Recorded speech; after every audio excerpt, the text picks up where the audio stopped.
Well, welcome everyone. Welcome to our student rep from Lakewood High School. We have Wisdom Holland, and would you lead us in the pledge?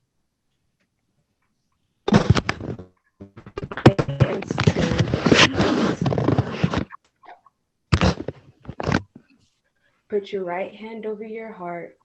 Ready, begin. I pledge allegiance to the flag of the United States of America and to the republic for which it stands, one nation, under God, indivisible, with liberty and justice for all. You may be seated. Thank you, Wisdom. We are meeting remotely tonight and welcome all those who are participating by watching through YouTube. As a reminder, we welcome public comment and have provided a mechanism for you to make public comment by leaving voice messages to be played to the board and the public during our broadcast. If you wish to speak at a future meeting, please go to our public participation page on www.lbschools.net, which will give you more information about how to give public comment.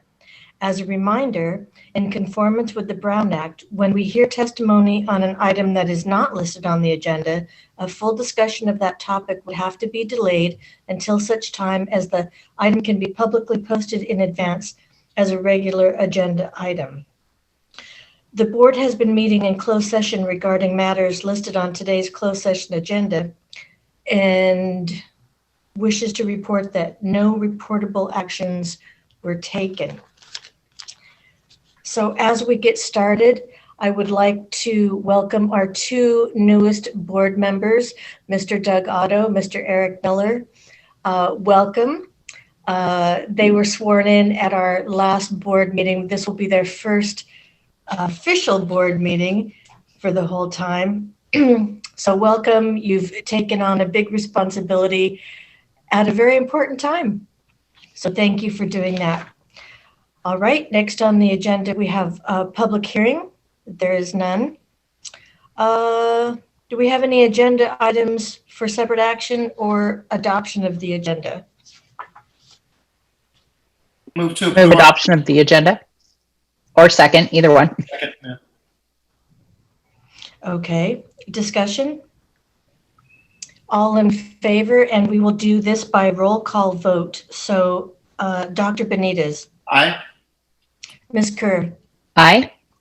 Mr. Miller, Aye. Mr. Otto, Aye. and I vote aye. Opposed, abstentions, passes 5-0. Approval of minutes. Move approval. Second. Discussion.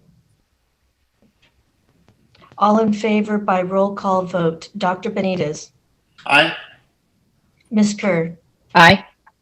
Mr. Miller, Aye. Mr. Otto, Aye. and I vote aye. Opposed, abstentions, passes 5-0. Introduction of our student board member. So Wisdom, we're coming back to you. And at this time, we would love to hear a report from you in Lakewood High School. Sounds good. Hello, everyone. My name is Wisdom Holland. I am currently a senior at Lakewood High School, and I'm also the ASB president, a part of the Merit Scholar program intended to get me off to a four-year university. The staff, student, and faculty at Lakewood are doing the best they can to keep students engaged during distant learning, and we are looking forward to the day that we can return to campus. Virtual activities have been prominent throughout the semester, in where Lakewood students can participate in virtual activities in order to win Lakewood Spirit Gear. We are looking forward to having more virtual activities, including an Among Us game night on January 28th. Among Us has been a very popular game throughout the high school community, and thought this would be a fun idea to do. The asynchronous days have been quite popular throughout the student groups, especially the ones that we had Thursday and Friday. We hope for next semester to have more asynchronous days in order to give students an opportunity to have that one-on-one time with their teachers. Lastly, we had in the month of November, we had a very successful necessity drive collecting blankets, clothes, canned goods, and hygienic supplies for the less fortunate. Those are the updates from Lakewood High School. Thank you, Wisdom. You mentioned you were an ASB president. Did you also mention if you were a senior? Yes. You are a senior. Can you share some of your plans for next year? Yes. So some of my plans for next year, the goal is to go to a 4-year private institution. Right now, I'm down to 3 main choices, California Lutheran, Baylor, or Grand Canyon University, in hopes of being a psychology major. And with that, I want to get my PhD in order to have the doctor title and psychologist. Very good. That sounds like a solid plan. And I know we have a few people on board with us today that are very proud of you for that, in particular, that subject matter. Well, thank you, Wisdom. We understand you might not be able to share the whole evening with us. So if you need to leave because of any reason, studies, school-related things, we completely understand. But thank you for being with us tonight. Next, we go to communications. So Dr. Kale, will you help us out? I'd be happy to.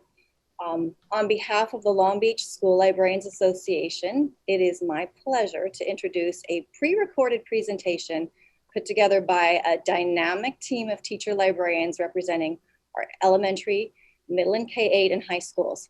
They are here with us tonight to share our future-ready and innovative library programs with concrete examples of the student library experience for this year. So now, Mr. Itzen, if you would cue up the video, I'd like to turn things over to Kat Tasea. And my notes disappeared. I'm sorry. To Kat Tasea, Christine De La Garza, Shannon Will, and Kathleen Naruse.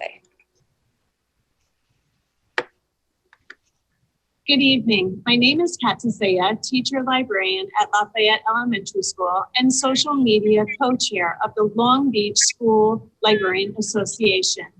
And I appreciate the opportunity to share along with my colleagues to the board, Superintendent Dr. Jill Baker, executive staff, and all who are attending this evening.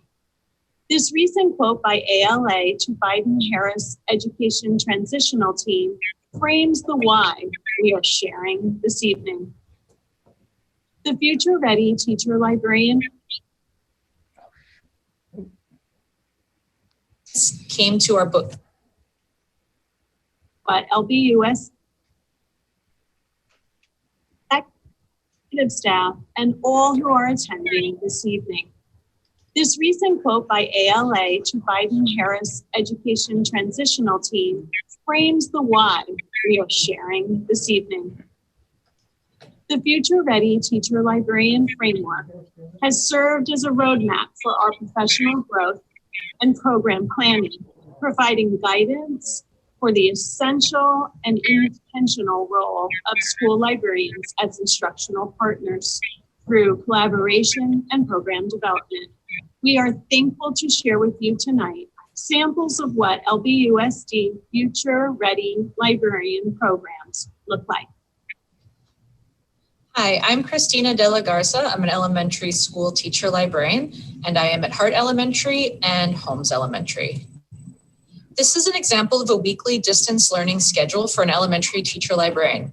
We are typically serving students through Zoom lessons for much of the academic day, and with remaining time, we are attending to our library duties such as curbside lending, upkeep of our collections, collaborating with colleagues, and in some cases, APEX instruction. As you may know, we've been facilitating curbside library lending programs at our elementary sites, mostly during lunch times, abiding by a clear set of safety protocols. Although our students do have access to a wide range of digital tools, they love having access to physical books. Our students have also recently benefited from the generosity of the Molina Foundation, and many of our students came to our book giveaways and now have books that they can keep for their own at home.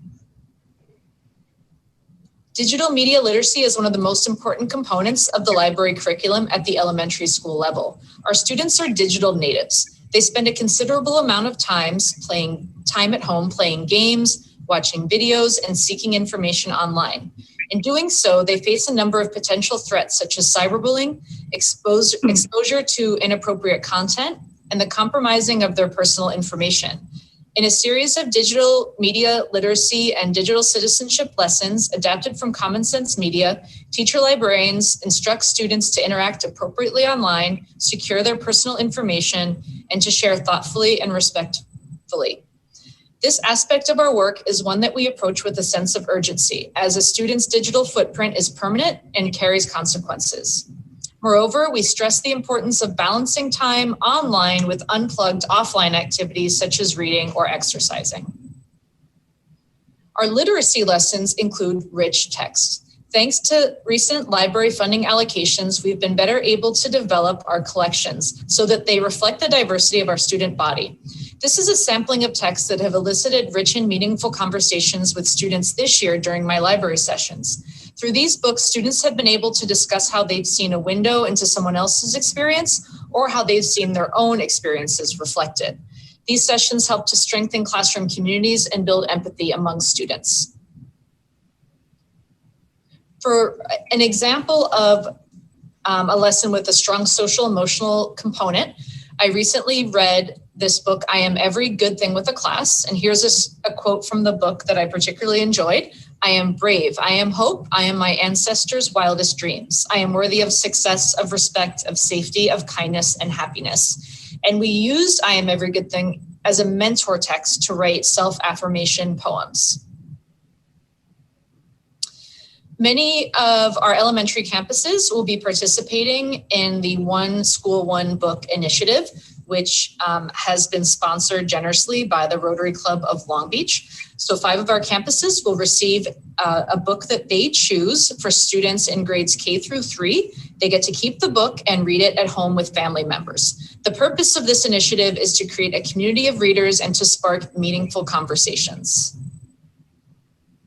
We're very excited also about World Read Aloud Day on Wednesday, February 3rd. Some of us will be hosting authors and they will be speaking to our students virtually. They'll be hosting up to 300 students at a time. We know that among our students are future authors, and we're very excited that these authors are going to be able to share their craft. If any members of the board or the executive team would like to join us, please reach out and we would gladly send you an invitation. Hi, my name is Shannon Will, and I'm the teacher librarian at Hudson and Robinson. And this year I have 2 sections of 6th grade ELA for the APEX program. Before I get started, I would like to first share a few words from one of our instructional partners. I'm Kristen Wallen, and I teach 4th at Hudson. And I would like to talk a little bit about our teacher librarian, Miss Will, and the impact she's had on my class during distance learning. Miss Will has given my students a sense of normalcy during this completely abnormal time in history. They so look forward to library time. It's a really treasured time for them, and the fact that they still get to have it, even virtually, really means a lot to them, and socially and emotionally is very important for them. Additionally, Miss Will has given my class so many resources through virtual libraries that she's shared to us that are on Google Slides with links to books on EPIC and other resources that really let students discover more about what they're interested about and learn more about important issues. Her impact on my class has been substantial. Thank you, Ms. Will.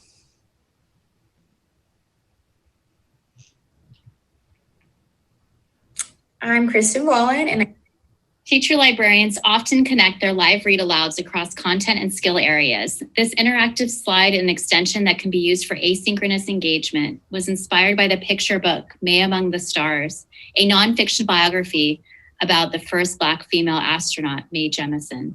Students can read related online books, do STEM activities, watch live footage from NASA, and even revisit a recording of the read aloud. As Christina mentioned, media literacy is a critical part of our instruction and more important than ever. We facilitate this learning with many lessons like this one involving misinformation and conspiracy theories around vaccines, posing questions to guide discussion. Our scholars consume information in a multitude of ways, and we are there to help them decipher and organize this information. The district provides several databases for kindergarten through 12th grade, vetted and credible sources for students to use. Not only does this prepare them for academic research beyond high school, but it offers a space for personalized resources, as well as instruction and tools to properly cite sources. As an extension from the previous slide on media literacy, students can conduct their own research on vaccines. They can highlight and annotate their resources and save them for later in their district Google Drive. Project Lit is a national literacy movement of educators and students committed to increasing access to diverse books and promoting a love of reading. Hank Waddles, ELA teacher at Stanford, started this many years ago. Hello, I'm Kathleen Naruse, and I will be sharing about high school teacher librarians, or TLs. My current school sites are Powell Pathway at Poly High School, Browning High School, Signal Hill Elementary. High school TLs foundationally build upon skills and strategies our scholars learn from TK8, scaffold and build a bridge for them to help them navigate forward into career and college readiness. We also strive to foster lifelong learning as we are continually adding to our knowledge too. We have partnerships with colleagues in both classrooms and communities to support all learners. Our various roles at high school sites include online database and lesson support, being trainers of trainers and supporting Canvas LMS, community collaborators, supporting site administrators, to name a few.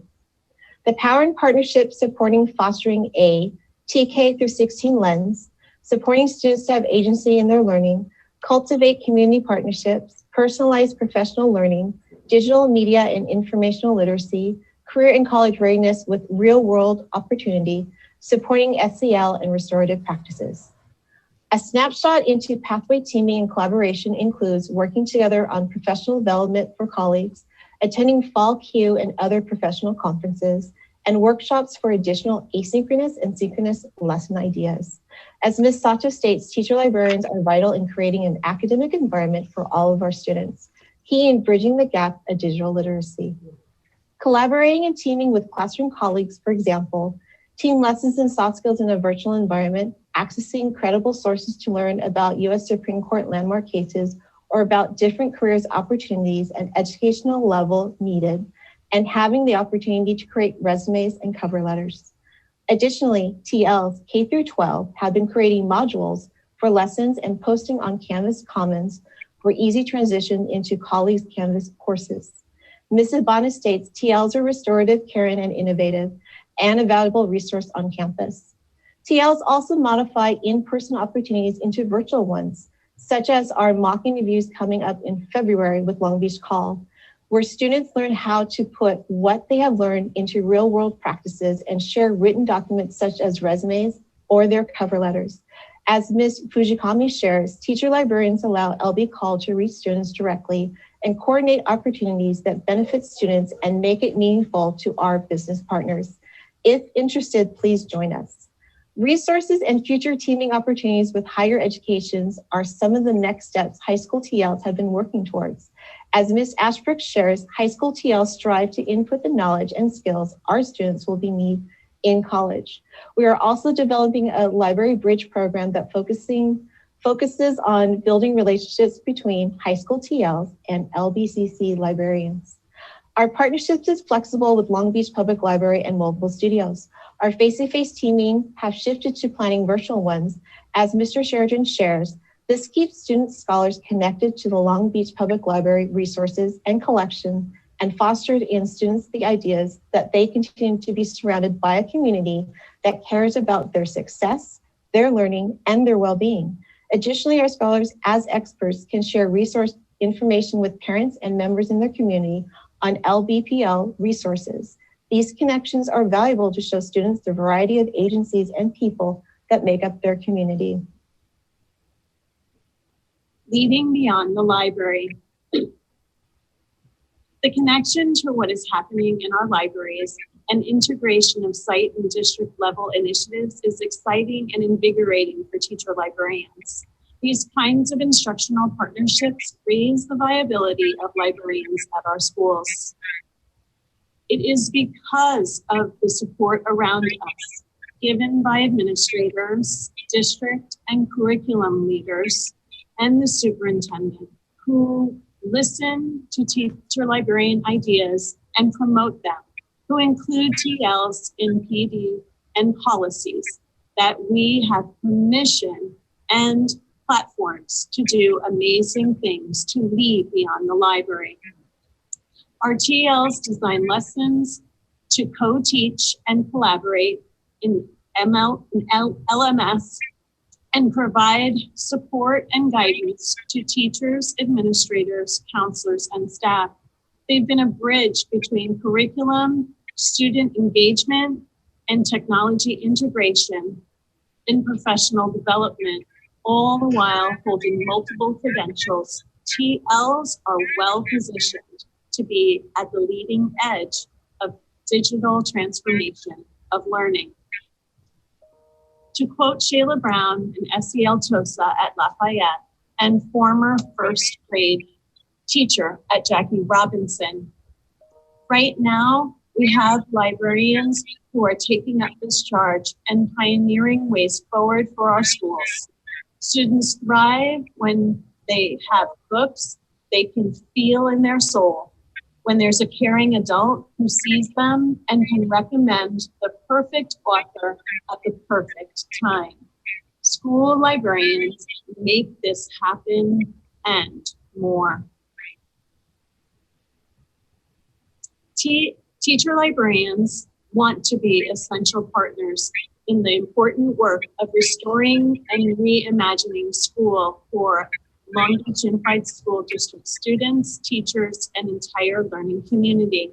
On behalf of the Long Beach School Librarians Association, we look forward to being strong partners in conversations and decisions of how library programs can support district initiatives and school priorities of the future. Thank you for the opportunity to tell our story.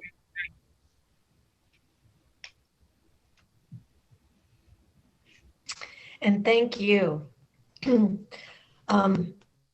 What a wonderful presentation and a wonderful reminder of the vital role teacher librarians play in our school district. We appreciate you so much, and it is nice to see all the different things that are being done for our kids.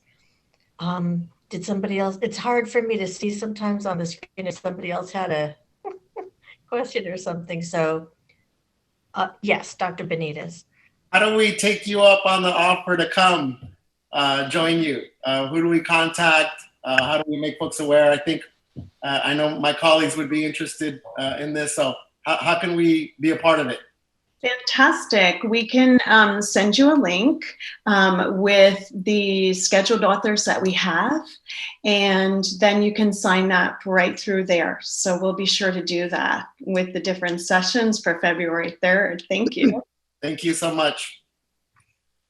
And thank you, Dr. Benitez, for asking that question, because I had made myself a note and then I forgot to look at the paper.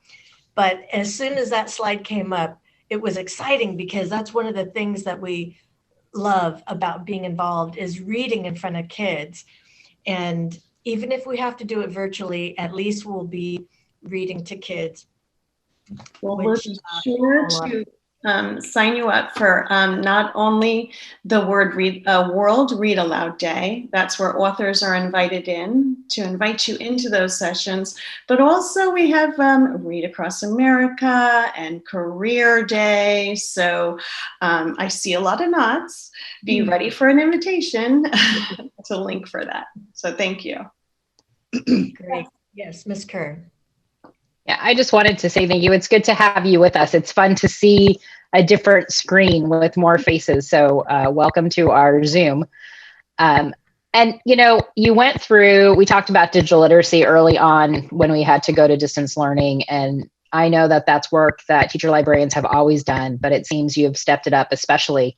And in the moment of history that we are in, that idea, those ideas and those lessons that you are teaching our youngest folks are lessons that we know lots of people could have used some instruction in at this time in terms of being smart and where do they get their news and that their digital footprints has consequences and all of those things are relevant real world things that matter right now, especially as we are distance learning. So thank you for the tremendous effort that you're doing over and above. I know you miss seeing our kids and being in your spaces with them, but I'm so grateful for the work that you're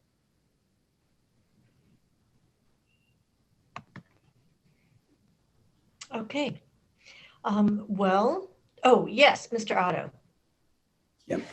Yeah, thanks for the great presentation. I've been an advisor to the Long Beach Public Library Foundation for a long time now, and I certainly know the role that librarians play in the education of our students. In fact, I was very close friends with Kay Tortorisi, who was the librarian at Poly High School for a long time and did very transformational work there with students and getting the library at that school going and becoming so central to what went on. So I congratulate you on the work that you do, and I'm looking forward to being able to participate on February 3rd. Thank you.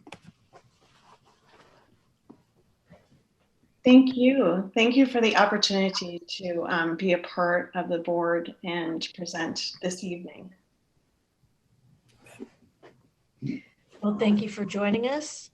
And if there are no further comments, then we'll move on the agenda. So next we have public testimony on items listed on the agenda. Yes, we have a couple for agenda items, so they will be played right now.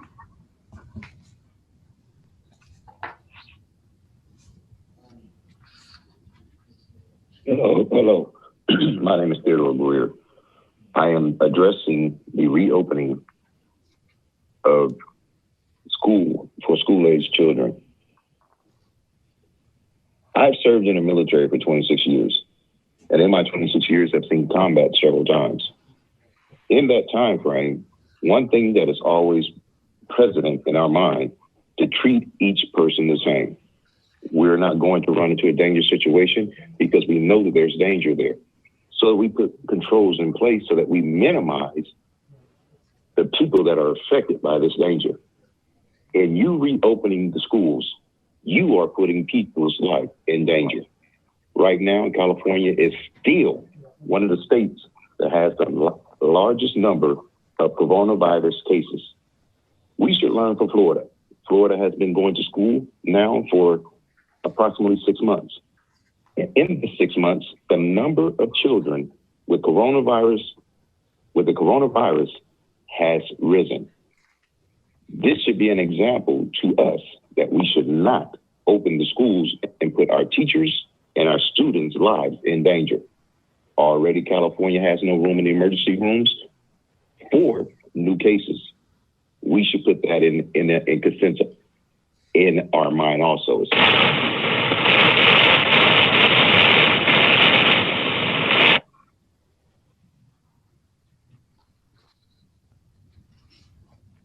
This is Susan Garcia. I live in District 3 of Long Beach School Board, and I am a teacher at Powell. I am doing public testimony, agenda item number 22, school reopening update. Let's focus our energy on running our schools. Now that then expending it on how and when to reopen schools during the 2021 school year. Time and energy will be saved and focused on a new type of school. Even with vaccinations, we would have a new norm. Let's charter our course now. Use this time to collaborate with full-time classroom teachers randomly selected from across the district. Come up with workable class schedules and expectations. Renew informal meetings with teachers, such as coffees with Chris, but now tea times with Jill, and I'm not just talking about golf. Yes, we are concerned with parents who are leaving or threatening to leave the district, but do not let them dictate your actions. Thank them for being part of this great district. And you understand that they need to take their child elsewhere to learn. Our doors are open. If they would like to return to their Long Beach family, they will be welcomed back. End of conversation. Let's move forward. Let's focus on what is going to be happening for 2021 to 2022 school year, and let's get through with what we're going through now. Have conversations with real teachers. You have surrounded yourself with individuals that are just providing you the same information. Look at your leadership. Make sure you're getting different perspective. A lot of these leaders were selected because they brought their friends along, and so you're just getting one mindset. Expand your scope of perspectives with different teachers, different individuals across the district, so that you have a different perspective. Now is the time to refocus your energies and remember where your heart lies. You can take advice from what others are doing, and you can then set aside and stand up and speak out as a district employee. District directives should be attributed to a specific individual. And it was really sad that we received a memo on last Friday on attendance that had no one assigned to it and no way to reply to it or ask questions. Let's not do this. Let's respect our teachers. If you have a directive for us, let's have a conversation how we can readily do it. None of you have been in the classroom dealing with what we are dealing with. Respect students' time and teacher times. They have been working really hard to do things and get things done. And their platters are full, and to keep on adding things to their platters is not considerate. I appreciate the effort that you guys are doing and doing things, and I hope that you take into account when you're asking us to do things, why are you asking it? Is it to move forward an agenda that you have, or is it really to move forward and assist teachers and students and the whole community, and not just moving forward new actions because it would look nice on your resume? I hope you could consider this. I realize this is an awkward sounding message, and I apologize for that.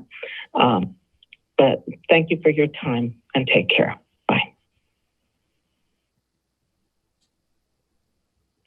Hello, my name is Jerlene Tatum. I'm an LBUSD parent, and I am speaking on agenda item number 26. Last month, I attended my child's.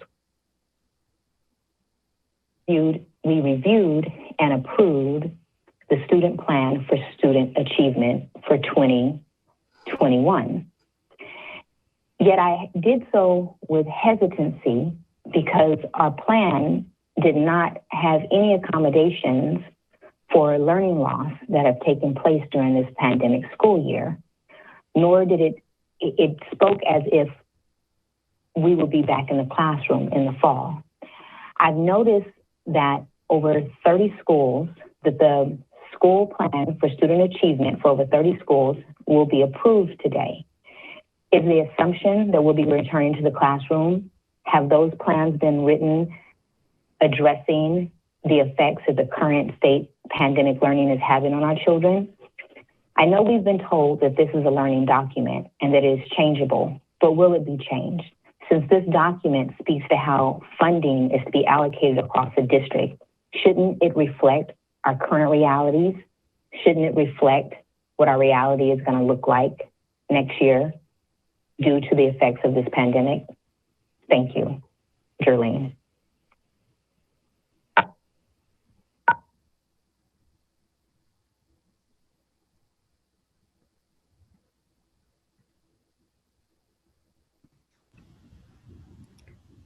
Is that all we have? Okay, so that's all we have for on the agenda. Okay, so next we go to public testimony on items not listed on the agenda.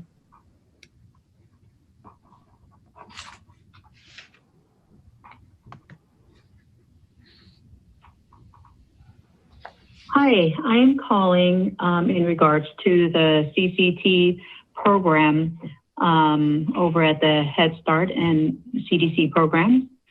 And I am one of the 11 returning special ed teachers. I come to you desperate to be heard of how terrified I am of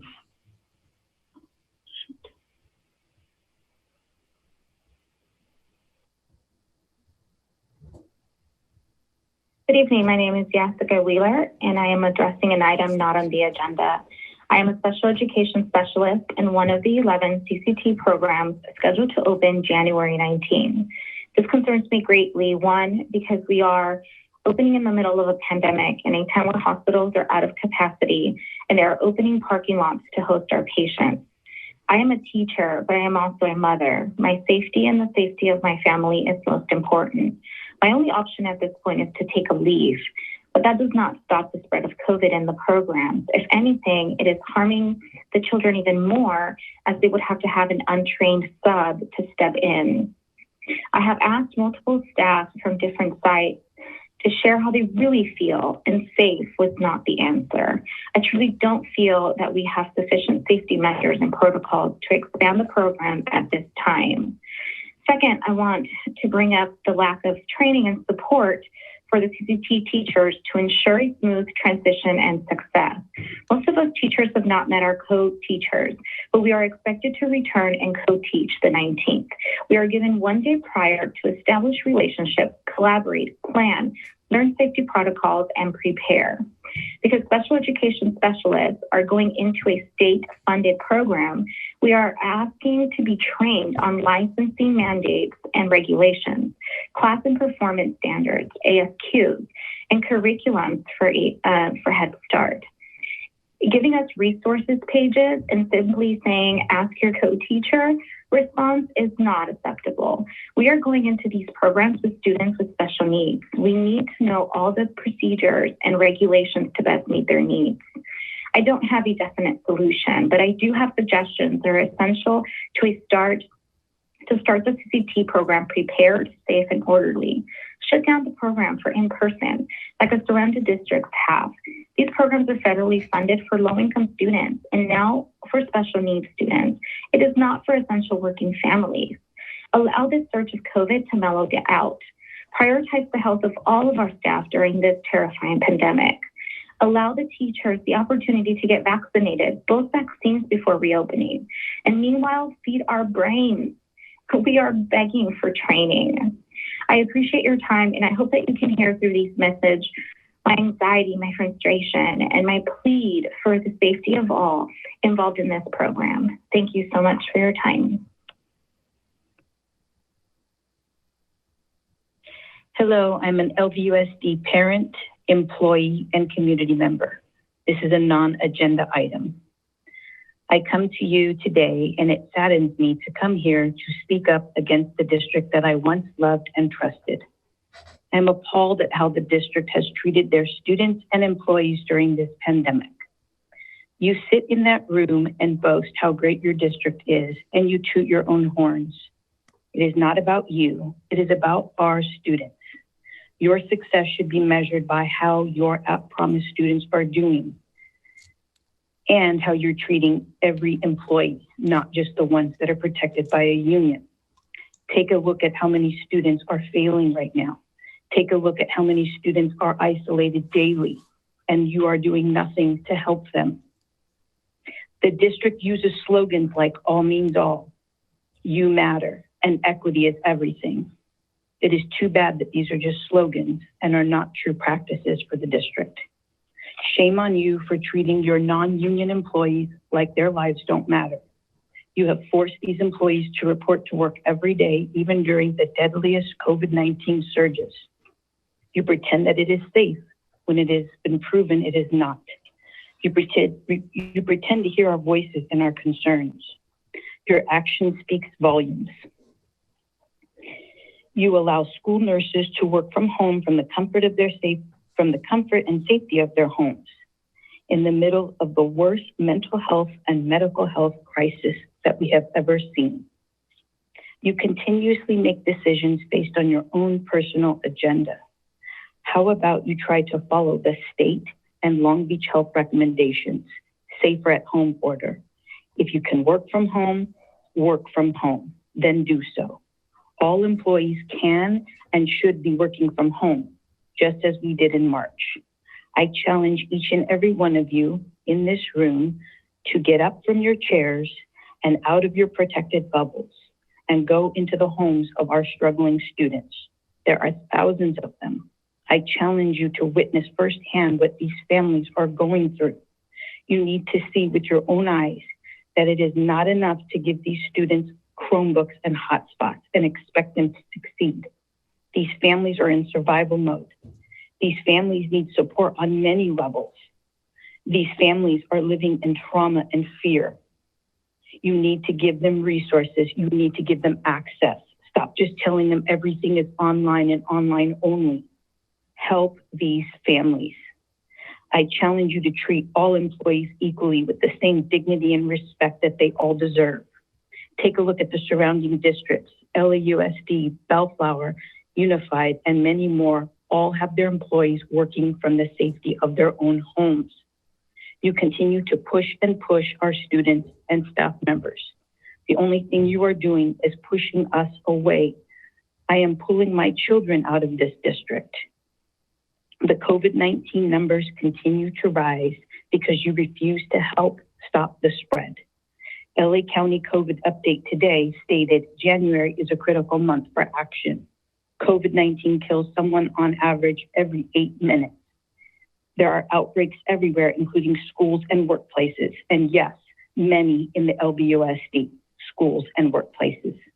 Yet you continue to force principals, school counselors, school psychologists, secretaries, health assistants to report to crowded workspaces every day and shared office spaces, shared restrooms. You're putting their lives at risk and their family lives at risk. I want you to think about that for a moment.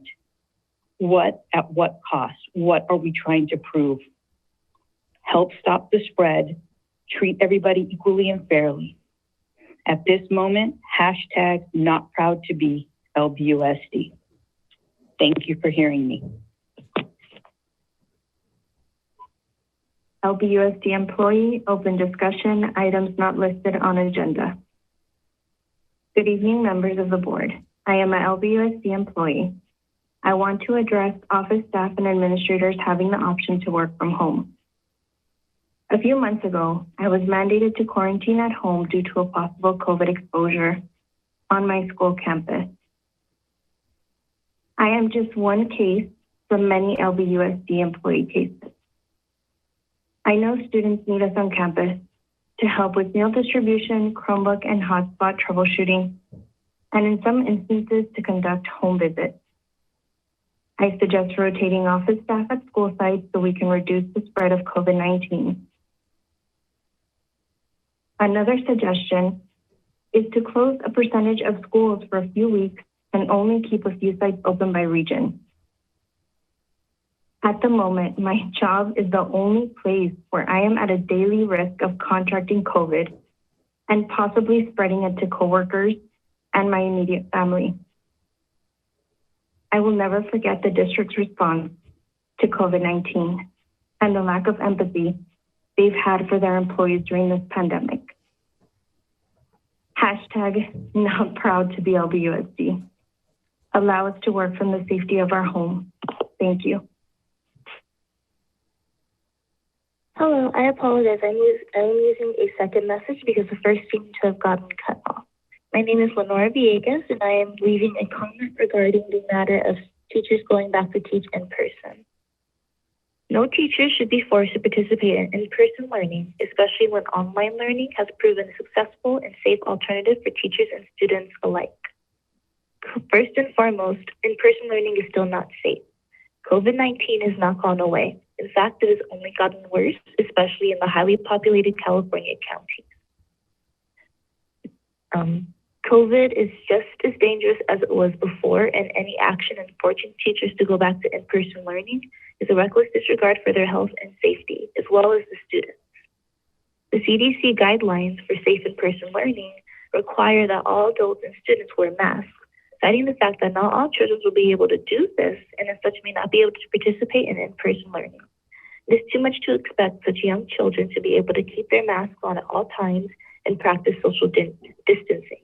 And it is criminally endangering to the teachers to expect them to be the ones to implement these rules on the students, putting all parties at risk. Furthermore, it seems that the K-12 teachers are being requested to continue doing in online learning and not go to the school as much as possible. But a select group of teachers are being asked to try out in-person learning and are not given a choice. We are asking that you give all teachers the availability and option to continue their online learning to keep them safe and to give them the choice that they need. We thank you for your time and hearing this comment, and we hope that you will take our comments into consideration. Thank you very much. Yes, hi, good morning. My name is Lena Chom. This item is not on the agenda. I am one of the 11 returning special ed teachers to the CCT program over at the Head Start, and I come to you desperate to be heard of how terrified I am of my life having to return in person on January 19th without reassurance that I won't get affected with this deadly virus. I understand that there's one silver suit, but I must ask, how does one override the well-being of 11 teachers and aides and those of Head Start and CDCs? Our city continues to be in a purple tier. Emergency rooms are overflowed, and vaccines are not distributed by the district until January 25th, if so. But then we must return on the 19th. Again, I am very terrified. The health department has lowered the numbers to 14 capacity in the classroom, but that's 14 too many. Head Start and CCT will be running on an AM and a PM schedule, so that's double the exposure on a daily basis. I am a mother of 2 children, and unfortunately, my youngest does have asthma, and the flu season is always rough for us. I pray that I do not bring this home to my own family. I'm sure you're aware that Buffum Proper was forced to shut down 2 days prior to our winter break because there were more than 4 confirmed cases of COVID, and my very close colleague is still recovering to this day. Buffum does not have any students in person, and it runs on a pretty good COVID protocol. You know, there's only 1 to 2 teachers in the classroom, masks are being worn, temperatures being taken at check-in and so forth. Yet they had cases all around the same time, which makes me terrified how fast this virus can spread without knowing. I just can't imagine the domino effect with 28 people in a day's worth. I know that students learn best from in person, but I just want to feel safe. And right now the data does not show it. I feel that we are being rushed into this and our well-being is not being considered. I really hope that we continue to be online until things calm down. I thank you for your time. Bye-bye. I'm an employee, parent, and community member of the LVUSD. This is a non-agenda item. I'm extremely disappointed in how the district is treating their employees. We are being told that all our voices matter and all matter, but the actions of the district have shown otherwise. The inconsistencies are unbelievable. Nurses, because they are protected by the teachers union, are given the flexibility of working from home, while the health assistants are not given the same flexibility to work safely from home. Does this make any sense? The health assistants work 3.48 hours and are a classification that works directly with students. With no students or nurses on campus, why are the health assistants not given the same flexibility? Does the health and safety of their lives not matter? Why are some classifications being allowed to work at one school site while others have to report to multiple school sites and continue to have to do so? We are not even seeing our own family members and friends to minimize the risk of exposure, yet the district continues to have some of its classified employees, such as health assistants, report to multiple school sites to be exposed to multiple staff members. Does this make any sense to you? You say you're following the CDC and the Long Beach Health Department guidelines, Well, going to multiple school sites with no students on campus increases risks for all. We are in a pandemic, people, with numbers that continue to increase daily. These times should call for flexibility for all staff, regardless if they are protected by a union or not. The latest Safer at Home Act now states that anyone, including those that are considered essential workers, that can work from home safely, should do so.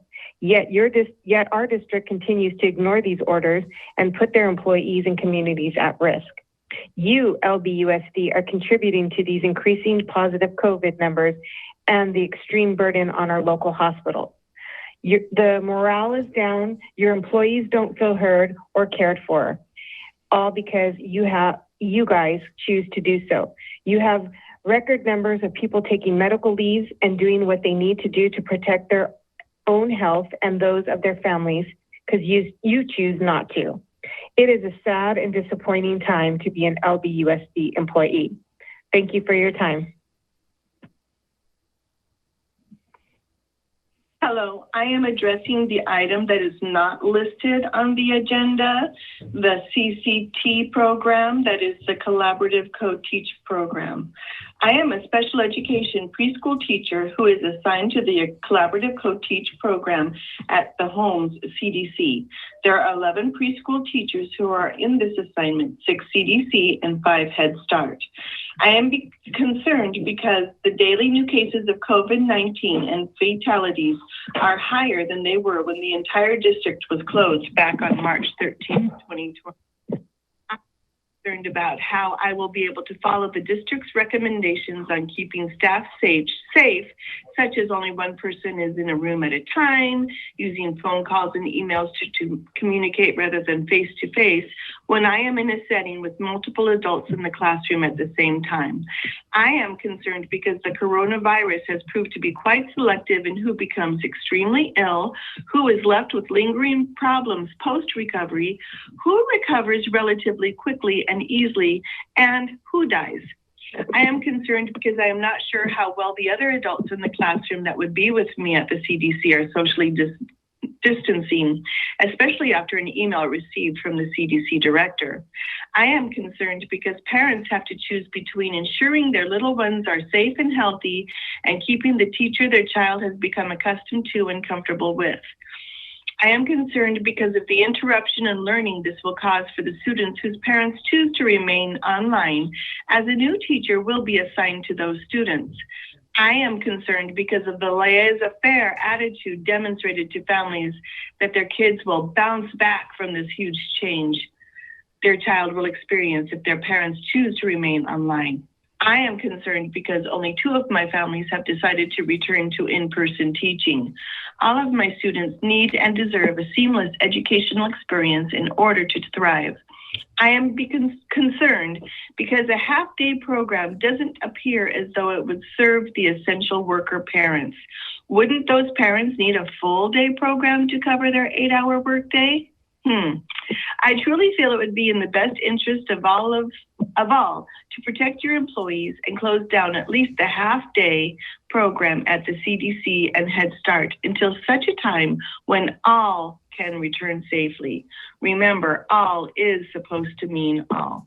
Thank you for your attention to this matter. Christopher Villegas.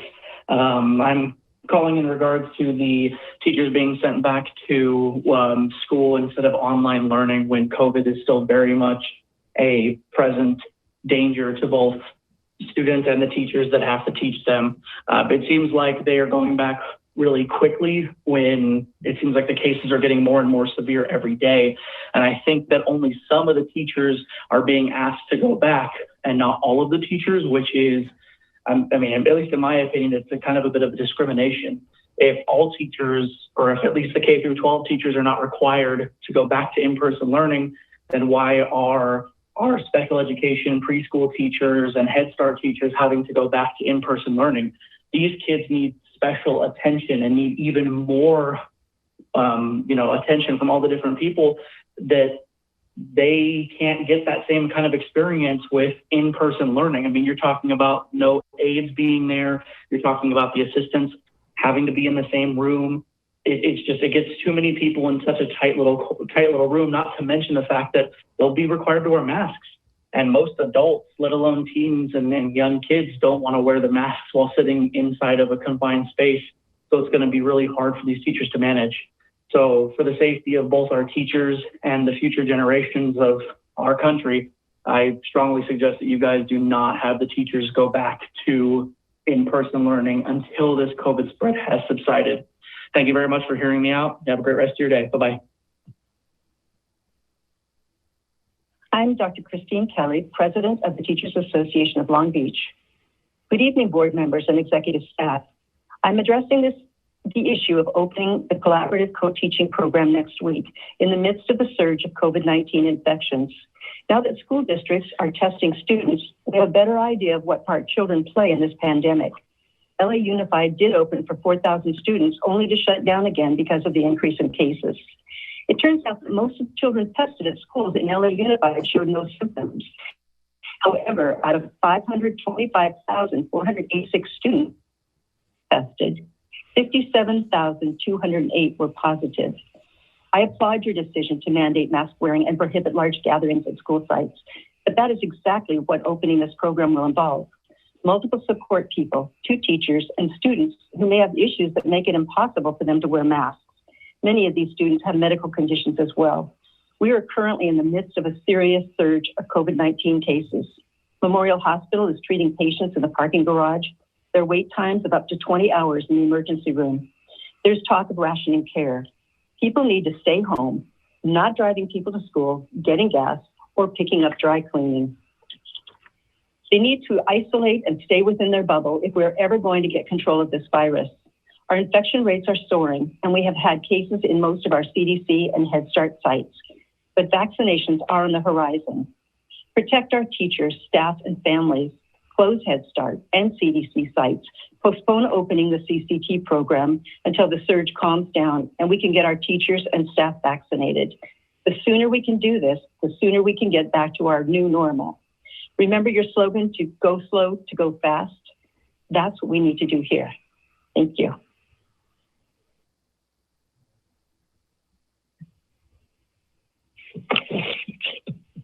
Hi, my name is Larita Greer Brown. I want to address CCT program and the desire for the district for it to start teaching live in-person special education students. Thank you for taking time to listen to my concerns. I am concerned about being forced to work with students in person versus continue to teach them virtually, which will possibly cause me to catch the virus and die or recover, but have lingering side effects. In November, I went to Texas. Usually when I go to Texas, it is to enjoy reuniting with family. This visit was not to enjoy family and say, see you next year. This visit was to say goodbye forever. I experienced 3 family members' funerals in less than a month, and all dying from COVID-19. Now, not only did I suffer from this loss, but so did my family members that are still alive. Watching some of them stay in bed, unwilling to get up, or hearing them cry was and still is hurting my heart. I am trying to be strong for them. I am trying to provide them with what they need to recover from this loss. Now I am being told that Long Beach Unified School District leadership wants me to teach in person and potentially catch the virus. Wow. Will I catch it and die? Will I catch it and have lingering side effects? Will my family now have to suffer with me not helping them, but them trying to survive without me, or start trying to help me? This is not fair, people. All you need to do is look at what the superintendent of Los Angeles Unified School District is doing. Close Long Beach down until we are not in the monkey green or purple danger zones. Please change from caring for only TK to 12th grade teachers, please show that you care for all teachers. Did I say all? Yes, I said all. And of course, all means all. Thank you. My name is Amy Iwasaki, and I am a special education teacher at Buffalo TLC. I would like to address an issue that is not listed on the agenda. It has been announced that special education teachers will be returning to in-person teaching on January 19th in the Head Start and CDC programs. I would like to show my support for my fellow colleagues and ask the Board of Education to postpone the opening of the Collaborative Co-Teach program. I am a teacher who has chosen to work from my school site, and I do feel very safe with the procedures that have been put in place so far. We are screened daily, we practice social distancing, and we minimize the number of adults in the classroom, where there's currently only 2 adults in 1 classroom. Yet, I was exposed to COVID-19 and our school was closed due to the number of cases that arose. My fear for my colleagues is that with the increased number of adults that are working together in 1 classroom, there may be a higher chance of contracting COVID-19. Until the COVID-19 numbers decrease, I do not feel that my friends and colleagues will be in a safe environment to work successfully with their students. Until there's a safe plan for these teachers, I am asking the Board of Education to help postpone the opening of the CCT program. Thank you.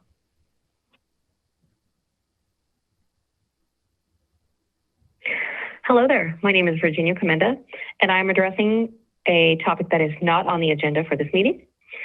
I would like to request that the board consider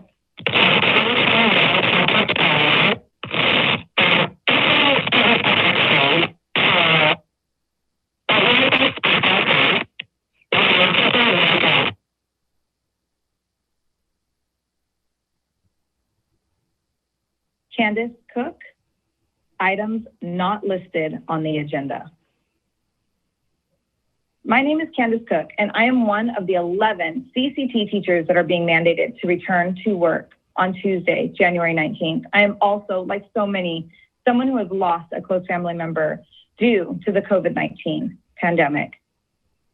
With that said, I'm reaching out to you, the Board of Education, to please consider postponing the opening of the CCT program.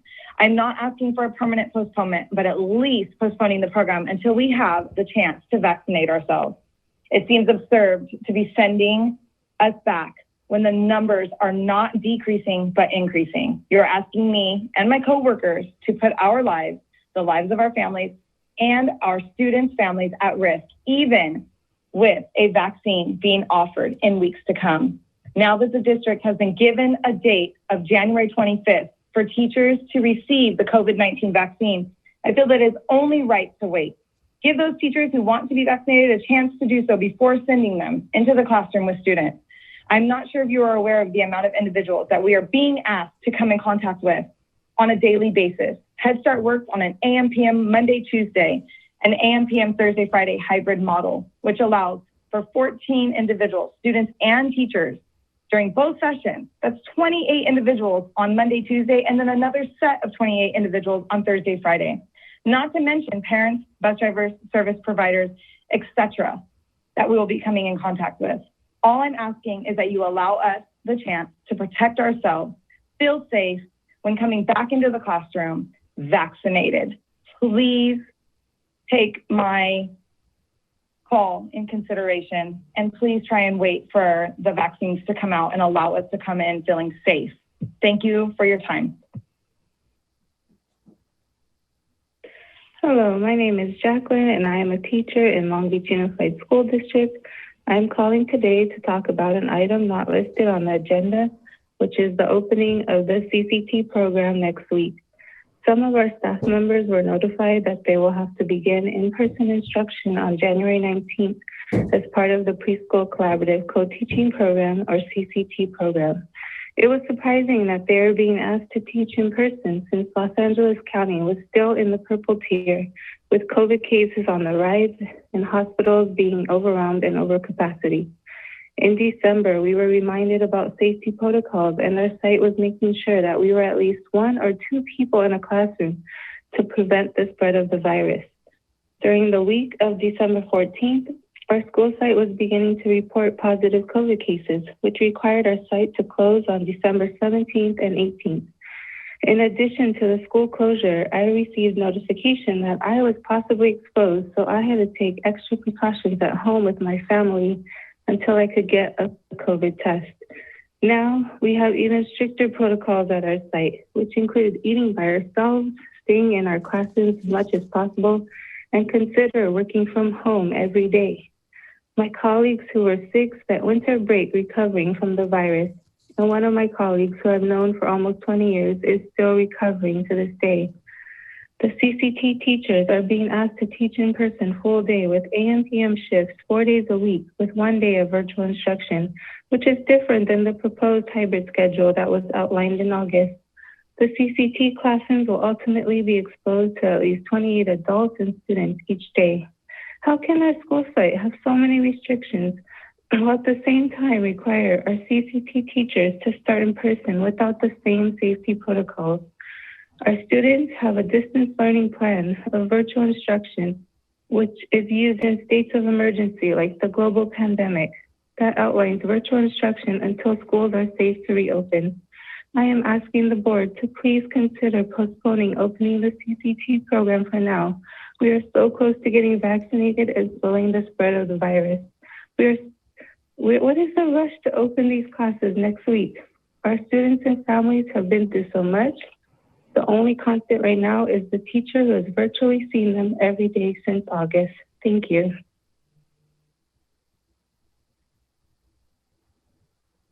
My name is Anna Glico, and I'm a teacher at Buffum. I'm addressing item not on the agenda, the start of the CCT in-person teaching on Tuesday, January 19th. I'm calling to give my support to my friends, colleagues, and families who will be affected by this in-person opening. I wanted to give attention to the domino effect this will have to the parents of those who are in the all virtual learning setting. The parents of the CCT students who have chosen to stay virtual will now have a different teacher, which will come from 2 teachers from Buffum and 1 long-term sub. As a domino effect, 2 Buffum class will also be reassigned, pushing those students to have a new teacher. This is affecting a conservative number of 50 students and their families. The relationship between a student, teacher, and family is key to help students learn and grow. It has always been the best practice for learners to have consistency and routine. And this sentiment is even more important during the pandemic. However, we are asking a group of students and family to choose between staying at home or lose the teacher they've known since the beginning of the pandemic. Again, causing a domino effect with the Buffum students who will lose their teacher as well. There has to be a less disruptive and organized way to do this program. I hope the board will consider postponing the opening of in-person teaching for safety and consideration of those being affected. Hi, my name is Millie Ampudia, and I would like this comment to be read at the January 13th board meeting at 5 o'clock open session under items not listed on the agenda. I would like to request that school counselors have an option to work from home. I've been exposed to 2 active COVID cases at my site and unfortunately had to use my sick time to be in quarantine, which I don't think is fair. It's not safe for us to come to work at this point since we're experiencing a surge in cases. We haven't given the directive to not eat lunch with anyone on campus or have in-person meetings. So basically I'm working in isolation when I could be safely working from home until this pandemic subsides. I again respectfully ask that we are given the option to work from home. Thank you. Madam President, that is the 30 minutes of public testimony. Thank you. Okay, let's move on to our next item on the agenda, which is the staff report. So we will go to Yumi. Good evening, board members, executive staff, and members of the community. Renee Arcus and I are very pleased to present to you information provided in the governor's proposed budget that was just released last Friday. This is a governor's first proposal on the budget to the state legislature, and this essentially kicks off the budget deliberations at the state level. And we can say that the budget proposed by the governor exceeded expectations. We all know about and perhaps have felt the economic fallout resulting from the pandemic, but the state budget proposal recognizes higher than expected revenues last year and projects a sustained recovery going into next year. So the budget proposes a 3.84% cost of living allowance, which is an increase of per student funding year over year. So you'll remember for this fiscal year, 2021, we received a 0% cost of living allowance. And we're even faced with the governor's proposal before that of a 10% reduction to the local control funding formula, which is our main unrestricted funding source. So this is a big departure from where we have been.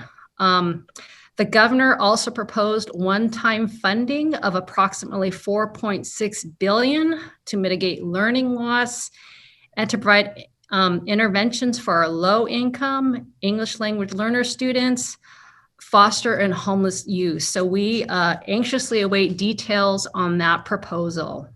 The governor also proposed a significant reduction to the cash deferrals that were implemented for 2021, about a 2/3 reduction of the deferrals.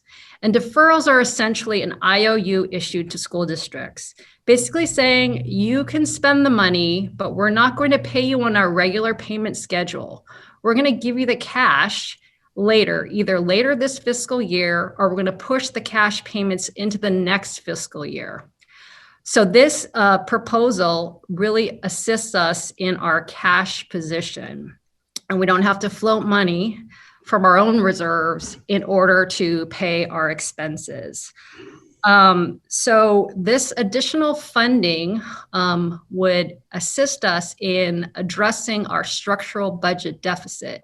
As we look into the future, we foresee rising expenses and a continued decline in enrollment. We've had a steady march downward over the past decade of enrollment of approximately 2% annually. We experienced a 3% reduction this year, and we don't foresee the enrollment decline abating or even flattening, but we'll wait to see as our students come back. Of course, additional funding to address the significant needs of our students, of our neediest students, is certainly welcome with this $4.6 billion for learning loss and interventions. So the 21-22 budget really has a long journey ahead of it before it's finalized. So we will wait to see, and we will wait word on whether the budget projections actually materialize. And of course, be very tuned into the budget deliberations occurring at the state. The governor will also present a revised budget. We call that the May revise in the May timeframe. And we'll certainly keep the board and public updated as we hear news and further developments occur.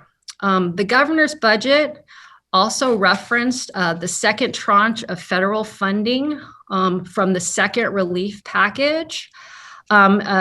You may remember that the first relief package provided a significant amount of funding to school districts to address the significant costs related to the pandemic. So I'm really happy to have Renee here to discuss our spending of the first relief package, and we anxiously await the definitive amount of money we're getting in the second relief package. So I will hand it over to Renee at this point. Thank you. Thank you very much, Yumi, and good evening, everyone. Thank you for the opportunity to update you on the CARES Act funding for our school district. The great news is that we have our most up-to-date CARES Act plan on the district website under the letter B for budget documents.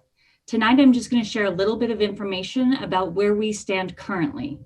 The federal and state government have provided LBUSD approximately $90 million in CARES Act funding. To date, we have spent or encumbered about 75% of that funding towards many different activities. The largest portion has been spent on securing and distributing technology, hotspots, and technological services. In addition, we have provided and are continuing to provide professional development, interventions, a new learning management system, social emotional support for students, and purchases for distance and eventual in-person instruction. Besides that, we've continued to provide meals to our students through our financial support of the Nutrition Services Branch, also utilizing our CARES Act funding. Finally, we've spent or plan to spend these funds on PPE, custodial support, and preparing for school reopening. The majority of these funds, about $56 million, were slated to expire in December 30th of 2020. While the federal government has provided an extension to December of 2021, the state of California is looking to have those funds spent by May. Not to worry, we are on course to utilize those funds to support all the things that I just mentioned and continue to utilize the remaining CARES Act funds before their expiration. Just recently, as Yumi's mentioned, we're awaiting further information on the December 2020 federal government apprised us of additional funds for CARES Act.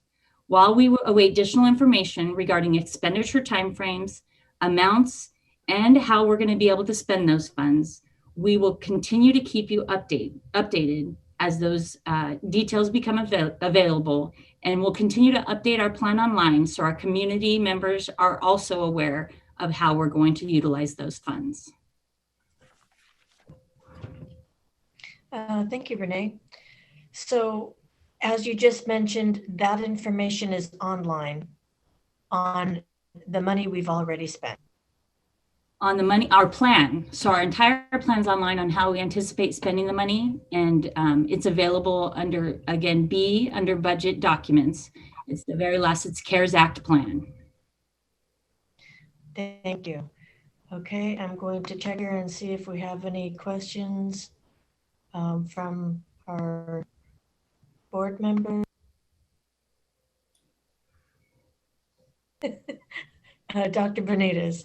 Madam Chair, I just want to share that I'll hold off my question because I think budget and our reopening schools report go hand in hand. I don't want folks to think just because we have additional funding or some relief funding that's in a vacuum, right? That it's in connection to our current education plan, remote education plan, but that's very closely tied to the reopening of schools conversation. So I'll hold off on my budget questions so that there can be a context there with what we hear from regarding our reopening of schools. Fair enough. Ms. Kerr. Yeah, I just wanted to clarify with Yumi just for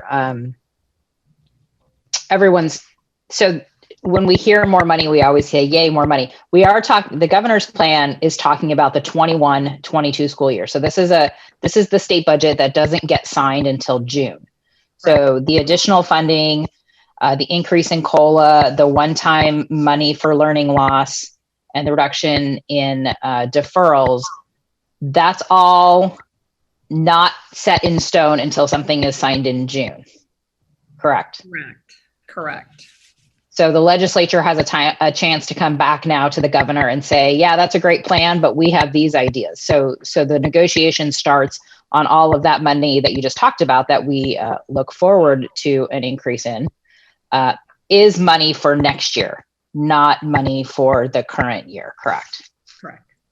Okay, so I agree that the conversation around budget for this year is tied into school reopening, but I just wanted to make sure everybody was clear that as we're talking about the governor's money that he's speaking of, that is future money, not impacting us today. But Renee's plan is money that we have in hand, that we have that document online for everybody to see. It's the plan that we said, this is what we need to use the money for. to work in distance learning, provide meals, technology this year. So those are two different time frames of money. So I just wanted to make sure that that was clear for folks. That's correct. And Ms. Kerr, the document that's online is actually a tracker. And so Renee will update it when additional CARES funds are spent. So it's really basically a just-in-time document that reflects all the CARES fund that has been spent to date, and then will be updated with future spending. And will we have a separate document for additional CARES money that just got passed a couple of weeks ago, or will we fold that into this document? Renee, do you want to answer that? Yeah, I'd like to see more about how they allocate those funds, because if they're allocated in the same format, we might be using, so it'll be a wait and see. The more information we get about the funding, the better we'll be able to provide plans, tracking, and future thoughts on the money. Great, thank you. You're welcome. Okay, I'm just checking to see if we have any further questions. Budget related. Okay. Then we will move to the next item, which is school reopening. Dr. Baker. Thank you, Mrs. Craighead. So tonight is a continuing conversation and opportunity for us to provide you an update since the last board meeting on December 15th on several aspects of our efforts to reopen schools. This is now a standing item on the agenda, so our public and our Board of Education have an opportunity just to hear whether there are several things to update on, whether there are big details or little details. It's an opportunity for us to keep everyone in the community apprised. And tonight's information will be followed by a Friday community message that communicates the same information for those who aren't watching tonight or appreciate receiving the information in print or in video format. So everything that's going to be shared tonight will also be shared on Friday. And in that continuing conversation, I'd like to start just with a reminder as to what we shared in December. So in December, our focus was on two aspects of our reopening of schools effort. The first was to remind the public and our Board of Education what was allowable at that time and our ongoing efforts to phase students back in. The things that were allowable in December continue to be allowable at this time. That includes childcare, preschool, and in-person assessments.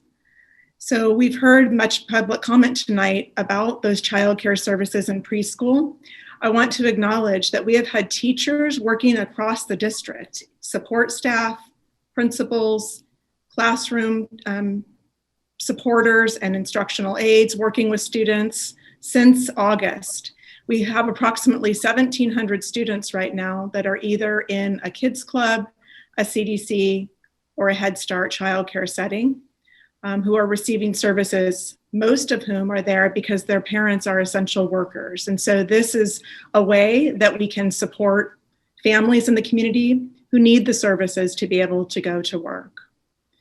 And I also just want to thank the staff that has been working tirelessly with students.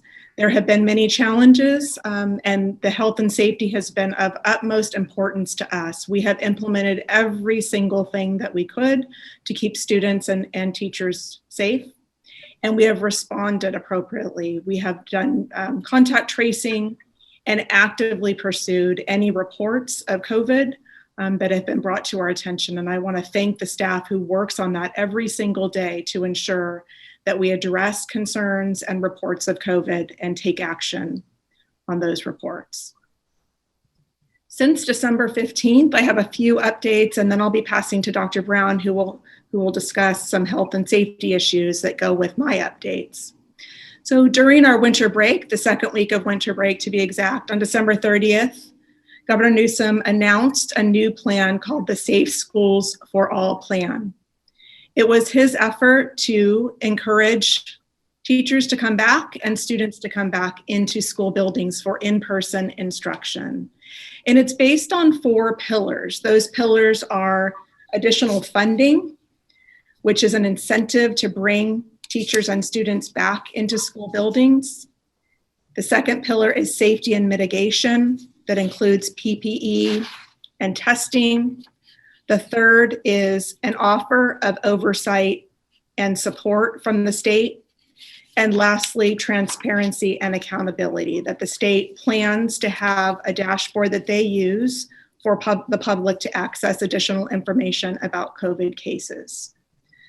So for us, what does that mean? In addition to everything that we've already done to prepare students to come back, it means that we need to look at the issue of testing. We do not currently have testing in our schools. And so one of the things that's being looked into right now is what it would look like to actually have testing in every campus that is operating in person. The financial incentive, we have many of the materials that would be used to purchase that with the financial incentive. And so for us, the financial incentive is probably not the primary thing that would be helpful to us in thinking about this Safe Schools for All plan. In the Safe Schools for All plan, as I mentioned, there is testing required for both students and adults, and it depends on the case rate how often that testing is done.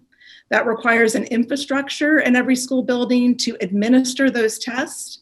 And as the state has talked about, they have contracted with a provider that will actually read the tests and provide the information back to the school district on the tests, but the infrastructure for testing lies at the district level and as the district's responsibility.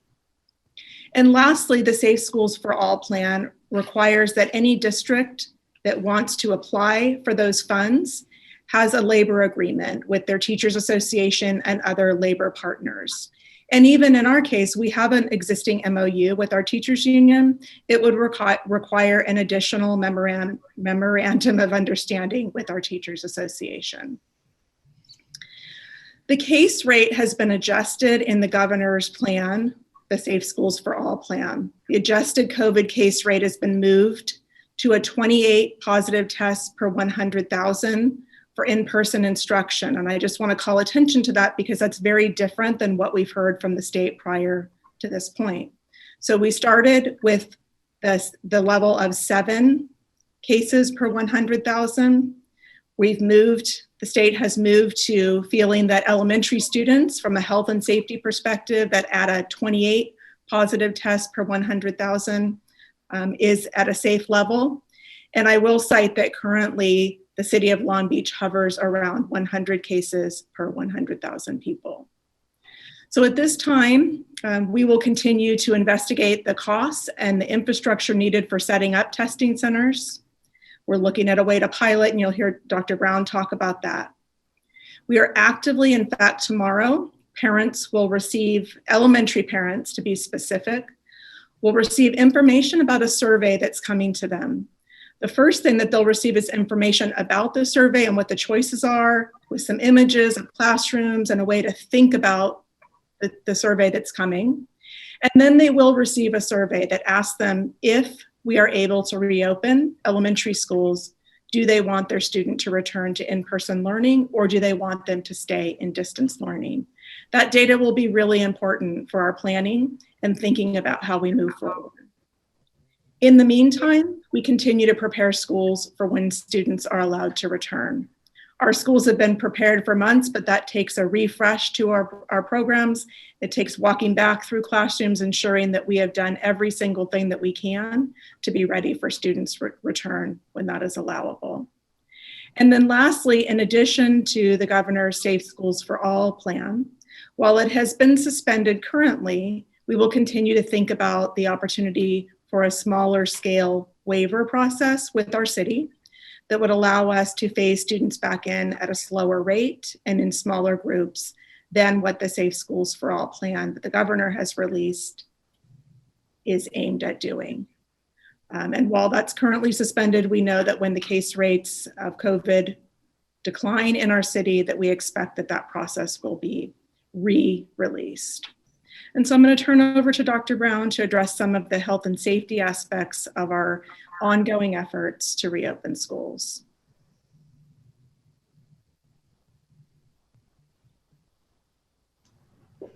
There, I do it at least once a meeting. Good evening. Thanks, Dr. Baker. In talking about the health and safety updates, I'll start with one of the more hopeful pieces of information we've received in this long stretch, and that's been in partnership with the Long Beach Health Department and the vaccination program that has been planned. So we continue to be extremely grateful to all of our partners at the Long Beach Health Department. They have been working tirelessly in this pandemic, and more specifically in the development and oversight of the vaccination program that has already begun for essential workers in the city, and tentatively beginning the week of January 25th will be available to our employees. So as has been communicated in our school informational bulletin and through some of the local media sources, I just want to reiterate that Tuesday, January 19th, we are very hopeful to be able to roll out more specific information about the vaccination opportunity that will be available for employees beginning that week of January 25th. The reason for the delay is that we want to follow the leadership of the city, since they are the overseer of the program. We want to ensure that we have the number of vaccinations available that have been projected, and we want to make sure that we have all the fine points available for our employees so that they can begin to seek appointments. So know that more is to come at the beginning of next week, and that we continue to be really excited by the opportunity and encouraged about something that feels like a next step or a not been tried before step. I also want to just preliminarily thank our school nurses who are joining the vaccination team and partnering alongside the Long Beach Health Department. It feels like a full circle moment to have our school nurses, our employees, vaccinating our employees. So I just really want to send from the executive team, and I hope I can speak on behalf of the board, gratitude for our school nurses, who some of whom received their first vaccination today so that they can be prepared as they begin to vaccinate others. Additionally, in terms of health and safety updates, as Dr. Baker mentioned, we have had a health and operations committee that's been working intensely since the early parts of summer to be ready to open our buildings.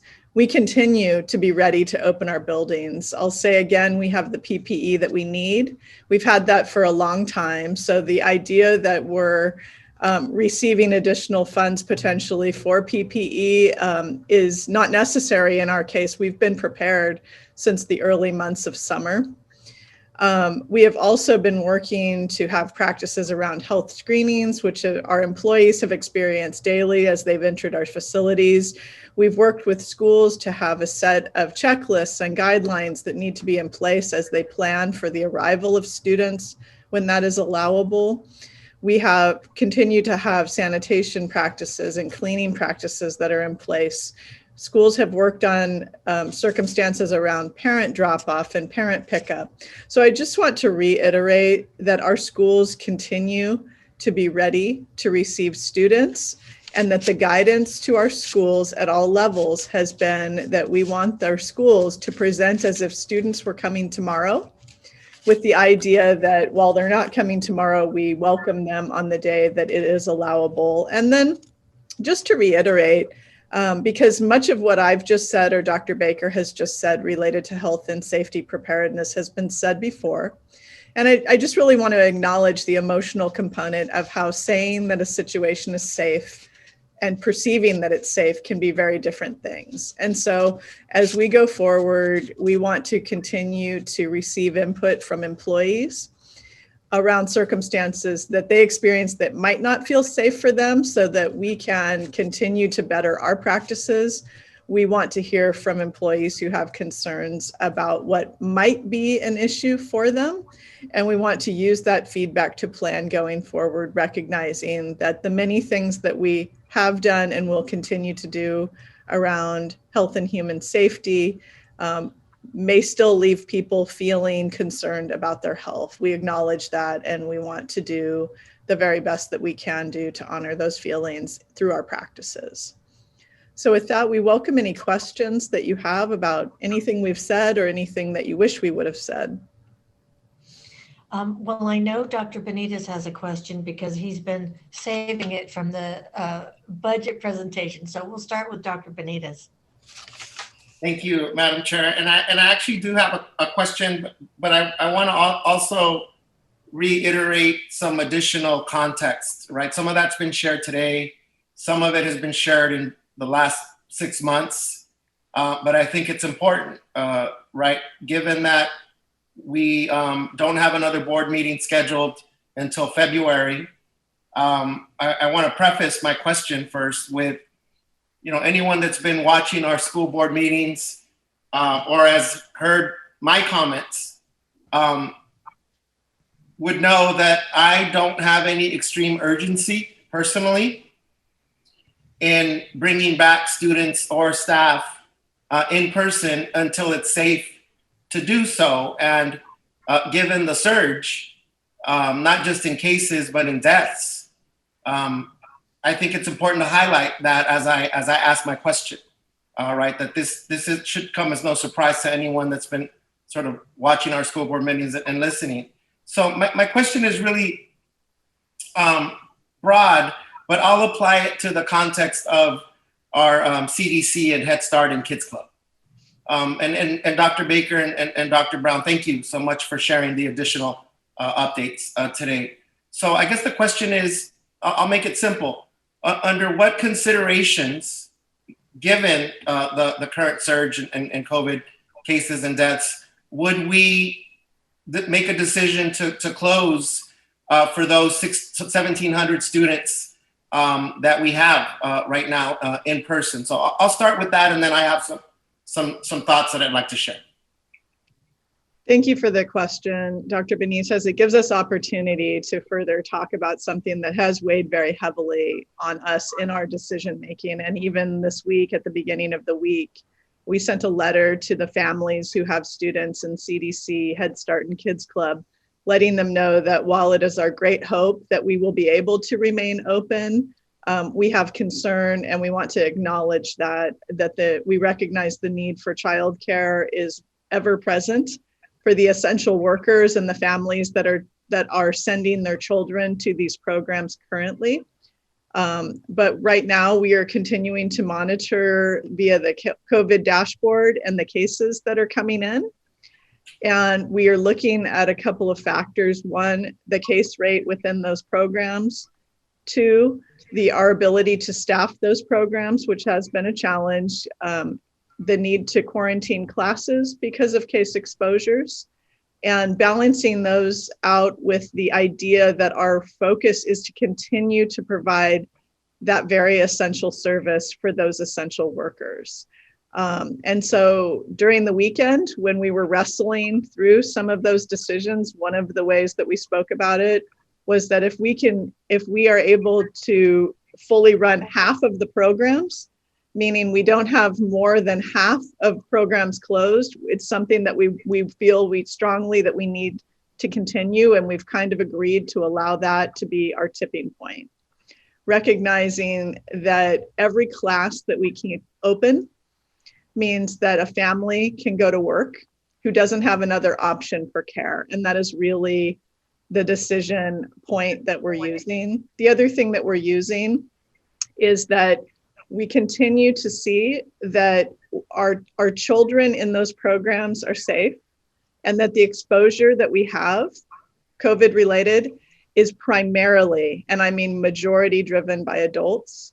And so recognizing that we encourage staff to be safe in the rest of their life and in the practices that they use at work continues to be something that's very important.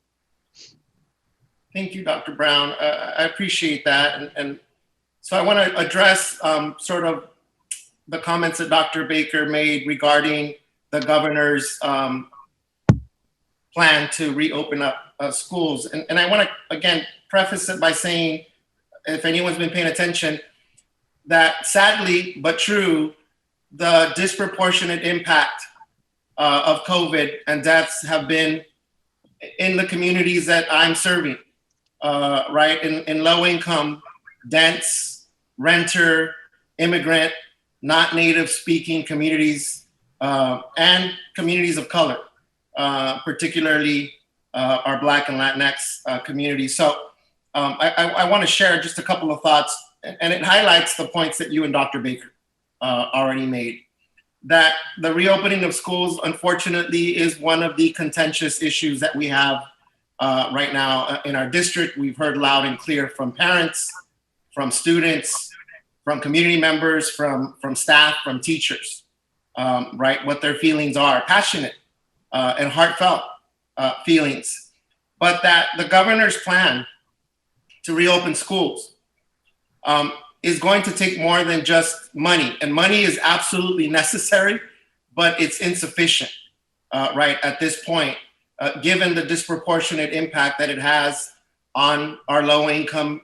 All of the schools in my area are in low income neighborhoods. The 8 elementary schools that I have are in some of the highest poverty neighborhoods in our city.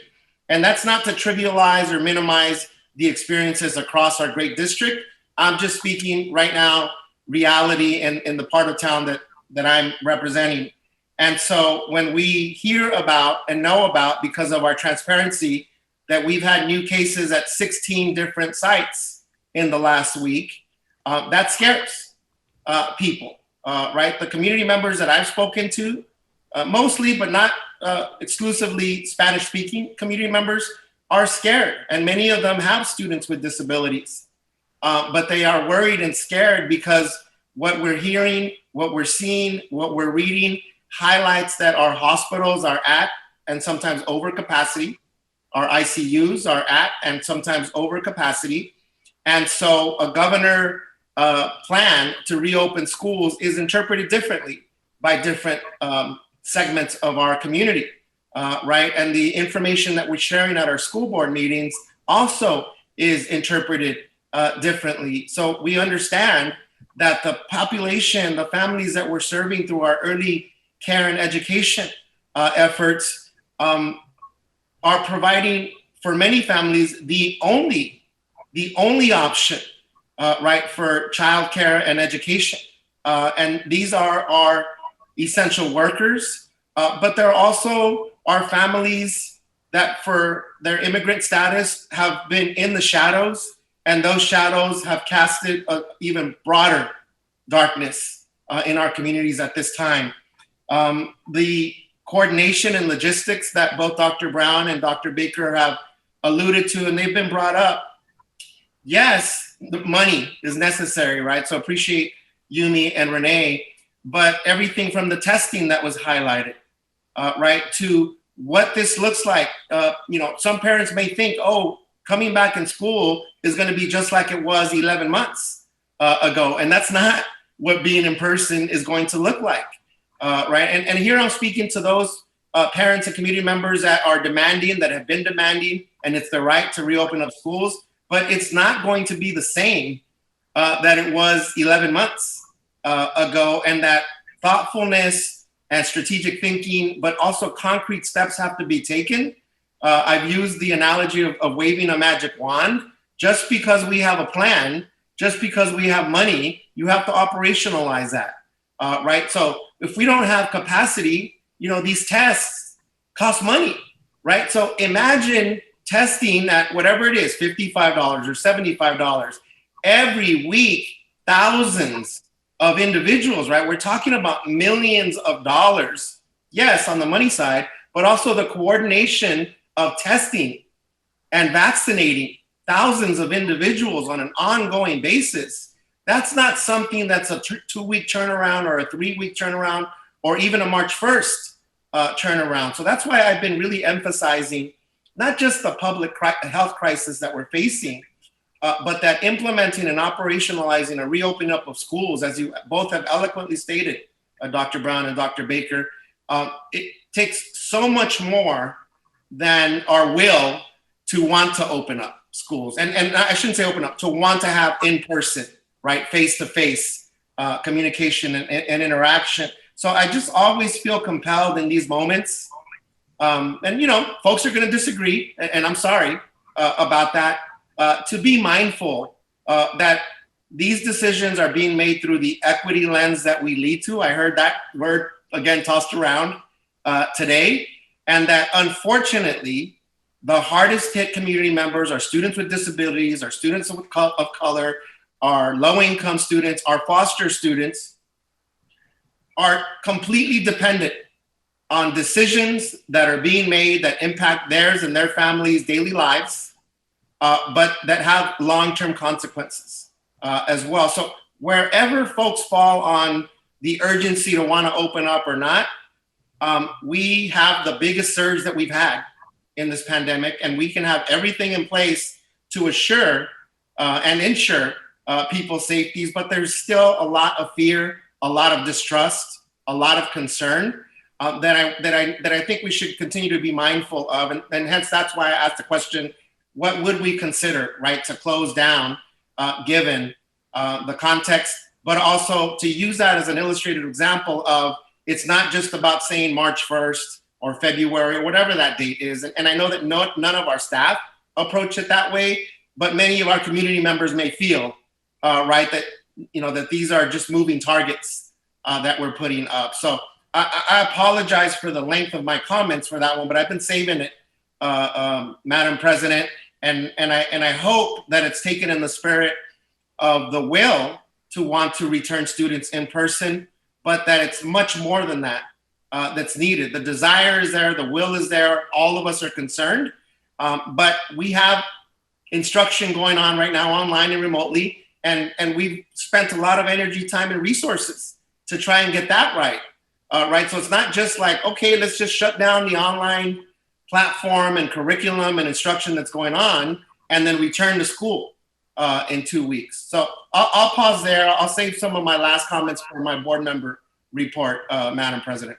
Dr. Benitez, before we go to other questions, I do want to reiterate, many of the public will know this because it was newsworthy over the last couple of weeks, but along with 6 other urban school districts from across the state of California, Sacramento City, Fresno Unified, Oakland Unified, San Diego Unified, San Francisco Unified, Los Angeles Unified. We sent a 6-page letter to the governor's office and subsequently had a meeting with the governor's staff to reiterate the difference between a philosophical plan and the implementation or operationalizing of an actual plan and what that looks like. And just to give you an example, the plan that was put out had a requirement of submission of a plan and a memorandum of understanding by February 1st to obtain the highest level of incentive funding, which you can imagine between December 30th and February 1st, how that was going to disadvantage the large urban districts in the state of California, most notably. We also continued to advocate for a consistent standard across the state.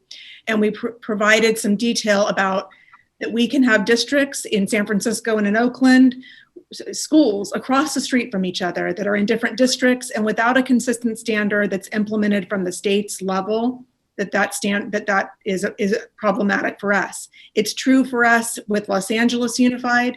It's true for us when we look at Orange County. We have schools in Long Beach Unified where students could live in a Long Beach Unified neighborhood and walk to a neighboring school district. And without that consistent standard and the implementation of that consistent standard, without then parceling that out to more than 1,000 school districts across the state of California to determine their standard of safety, there's a problem. And so I will continue as superintendent, especially with the group of superintendents of urban districts, in consultation, of course, with you as the Board of Education, to advocate. We're also advocating at the federal level. We have board members, Board Member Kerr sits on the Council of Great City Schools. We're able to use some of those advocacy efforts to return to our state and paint a picture of what's the reality is for us in returning to reopen schools at some point. Thank you, Dr. Baker. Ms. Kerr. Yes, thank you, Dr. Baker and Dr. Benitez. I just wanted to follow up on what you were saying, Dr. Baker, around having a standard across the state. And if the governor and your advocacy for that and the other superintendents is so important. And I think something that maybe state leadership recognized late in this process is that having a regional approach to the work was really important. So when they started to look at health standards by region as opposed to county, the difference that made for a Southern California region, again, of multiple counties with differing levels of infection. Approaching it regionally was the only way for it to work best for everybody. And the state really needs to take a similar approach. If they're not going to do a statewide standard for all districts, I even advocating for a regional standard so that we can say LA to San Diego, this is what your numbers look like. One of the things I think people talk about, the schools are safe, and you've done a great job of talking about physically how we are ready and we're going to put every safety protocol we can and safety measure in place. And everyone says kids are safer at school. Well, kids are only safer at school when community transmission is low. All of those studies were done when community transmission was low. Therefore, schools were a safer place. Well, community transmission at the moment is out of control, which means that there's high transmission. There's new studies coming out that schools aren't safe when the transmission is as high in the community as it is here. So yes, great that the governor wants to give us money to do the work, but the reality is it isn't about money right now for many of us. And those school districts that are doing that advocacy run the gamut politically. So for anyone who wants to assign some kind of political emotion or notion to this work, LA and Fresno are very different than San Francisco and Oakland and Long Beach. And so this is about the health and safety of kids who live in places like ours. And so to have that as a state coalition to do that work is really important. I want to thank you for being such a strong voice on that. It's not a popular opinion to have right now. And as we have this conversation, we understand that this is layer upon layer upon layer of complications of doing it. Even listening to public comment when we talk about we need to do more for students, but at the same time, we shouldn't be striving for in-person instruction for children with disabilities. Like, it's all right. All of those things are true at the same time, which makes this super complicated. So I just wanted to thank you for your advocacy. I echo Dr. Benitez's concerns. And this is something that, I keep hoping that on a Friday or during winter break that staff is going to get a little bit of a break, that there maybe one weekend there won't be decisions to be made. And so for Dr. Brown to hear the update from this last weekend of staff spending hours in consultation with the health department always to do this work, it's a constant reassessment. It is not a static decision that we said March 1st and we're not going to think about it until the week before. This is constantly being reassessed. And so that even our 1,700 families or students and families are on notice that after more assessment in the next couple of days, it still might be different, that it's a continuously evolving situation again. And I want to thank staff for doing the work. I want to thank the families for being patient in how we're doing this, and especially our teachers and those who are helping our essential workers be able to do what they need to do to keep us safe. I'm just grateful, and it's a lot. I just wanted to, if I may, President Craighead, just also bring us back to the perspective of some of what we've heard from our community. So very strongly in hours of board meetings since summer, we've heard messaging, strong messaging from our community that says, open schools, you should have been opened. Why aren't you open? There's no reason you can't be opened. We've heard from other components of our community that say, please don't open, don't you dare open, this isn't safe. We've heard from staff who say, and would still say right now, why can't we be teaching? I would be able to do a better job in my classroom if I were in person. We've heard in public comment tonight from staff who are saying, please don't make me return to work. And so I want to acknowledge in the conversation the divergent input that we get that are informed by very strong belief systems that people have. And what we continue to be compelled to do is to provide opportunities for children that match what is allowable, recognizing that there will be choice attached to what we offer. So in the moment that we are allowed to return in person, we will continue to have virtual options as we make that transition. And that feels really important to highlight. right now, because somewhere in the space of adults talking about what adults know, I think we lose the perspective about what we're doing for children. All Means All was created with the perspective of providing equitable opportunities for children. And when we stay focused there, I think it gives really strong focus to the work that we're trying to do. So I just wanted to kind of return us to that perspective. Thank you, Dr. Brown. Do we have more questions about school reopening, or Mr. Otto? Oh, you're muted. Oh, good. I'm glad it's not just me. No, Mr. Otto, you need to, there you go. Am I unmuted now? Yeah. I am unmuted. Okay, great. So this is my first board meeting, really, and this is quite a problem to tackle. Although it's my first board meeting, I've been around for a long time in Long Beach. I grew up here. I went to school here. Kids are in school here. I have grandkids in school here now. And I have, in particular, recently been watching what's gone on in this crisis and how the school district has responded to it. And I must say that I come to this new position with a lot of confidence in this district. Historically, it's been a lauded district, both nationally and internationally. It has a track record of solving its problems.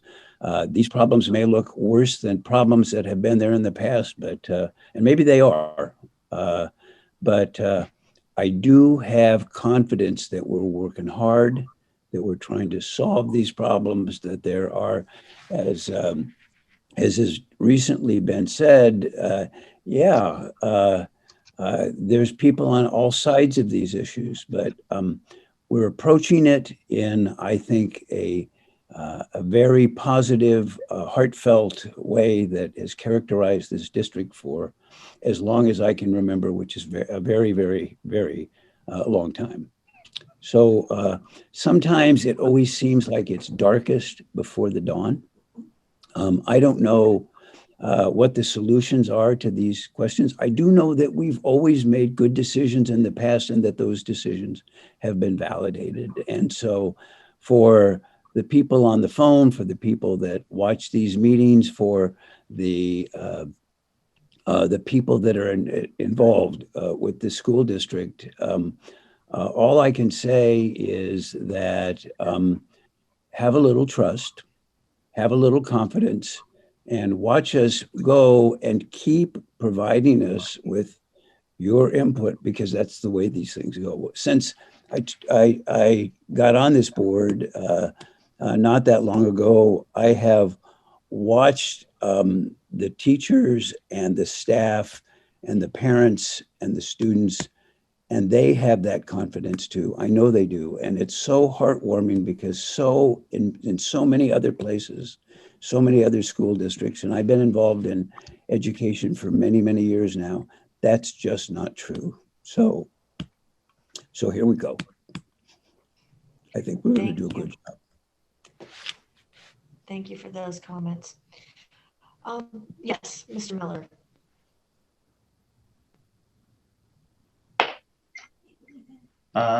So very similar to Doug, I am obviously brand new. This is my all but second meeting, and I too have been watching from afar as the district, the administrative staff, and the teachers involved have been navigating this space the best way that they know how. Obviously, for all of us, this time is unprecedented.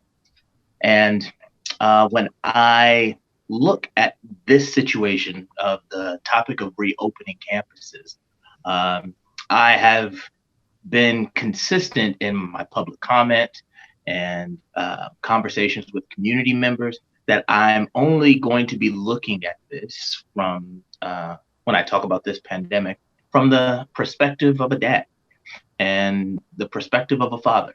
And so when I think about the reopening of these campuses and the multi-generational households that could be influenced, though I recognize that these decisions are difficult, and I recognize there's an abundance of lost learning that's happening, I can't help but think that yes, that's going to have an impact on their aptitude, but can you imagine the amount of broken hearts that we could save if we keep people alive by not getting them infected by this disease? And when I think about that, I am humble at the communities that I represent, because I recognize that, very similar to Dr. Benitez, my communities, my neighborhoods in my district are predominantly people that are Black or brown and have been hardest hit by this pandemic. And so when I'm talking about, when I look at this decision of reopening, which I understand is going to be a tough one, and I understand that we're here talking about the academic success of students, I also want to make sure that we're looking at this also from the mortality of their family members.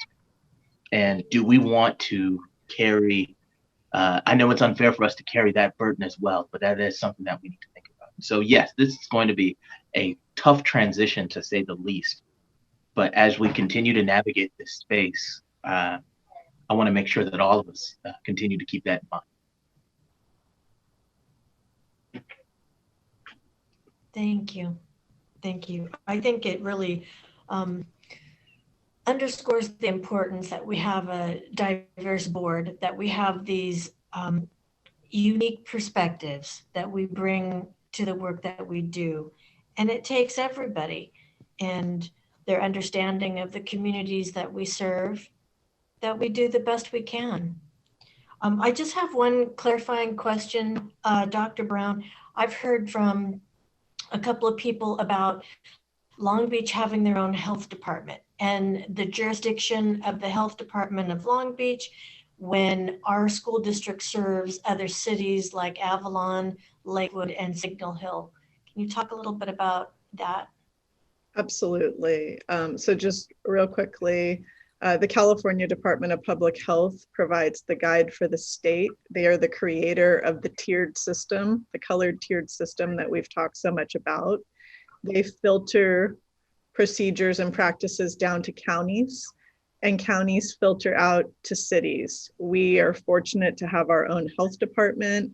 And early in the summer, as we were determining jurisdictions of all kinds of practices and procedures that were being discussed, the Long Beach Health Department worked out with LA County that they would have jurisdiction over all of our schools. So their practices for the City of Long Beach Health Department reflect the practices that we employ in all of our schools, to include Signal Hill, Avalon, and Lakewood. Thank you. Okay, if there are no further questions, then I propose we take a 10-minute break. So we reconvene at 7:12.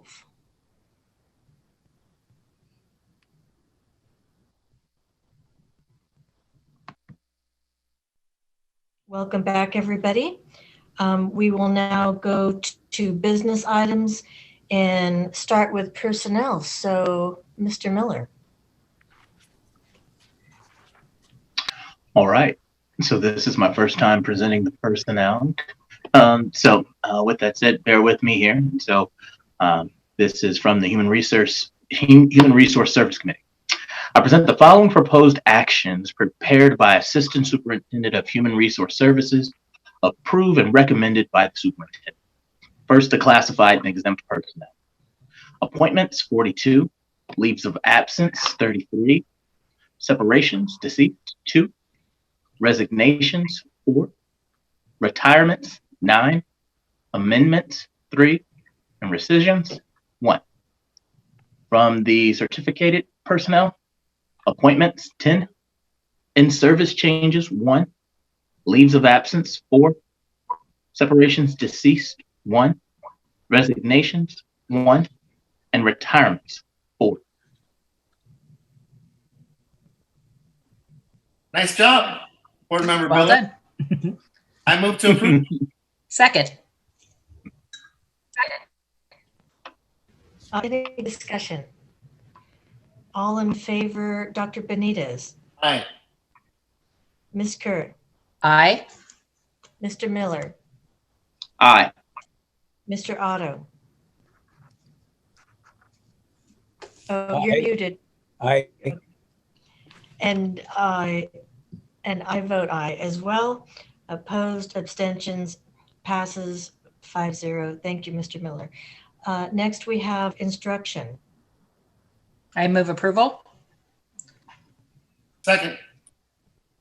Discussion.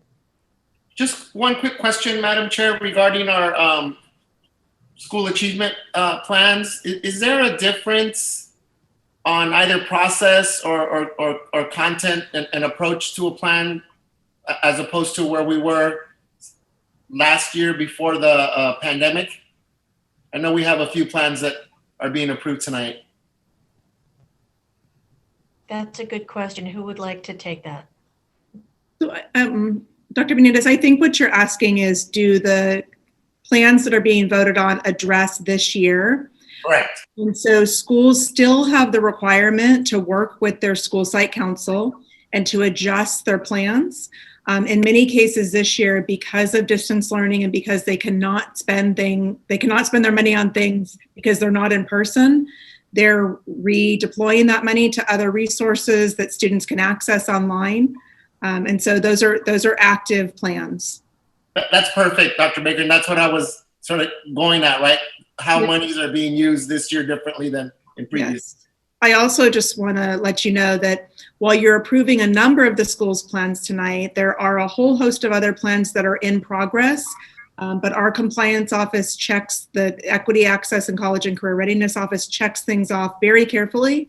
And so until the plan fully complies with the requirements, they don't submit it for your approval.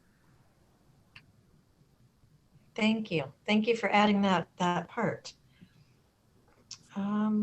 Okay, any further discussion?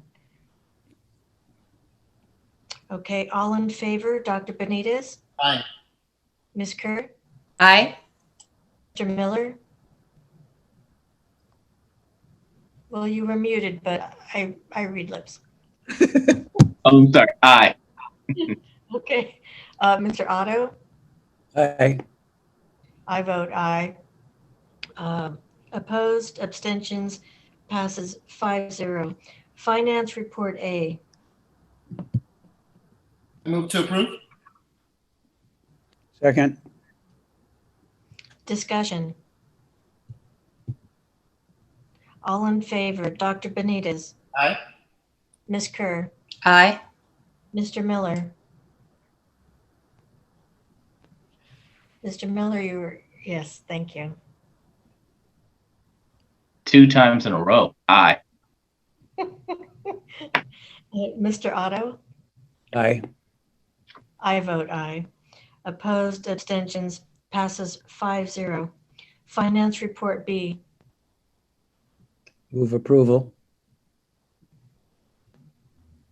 Second. Discussion.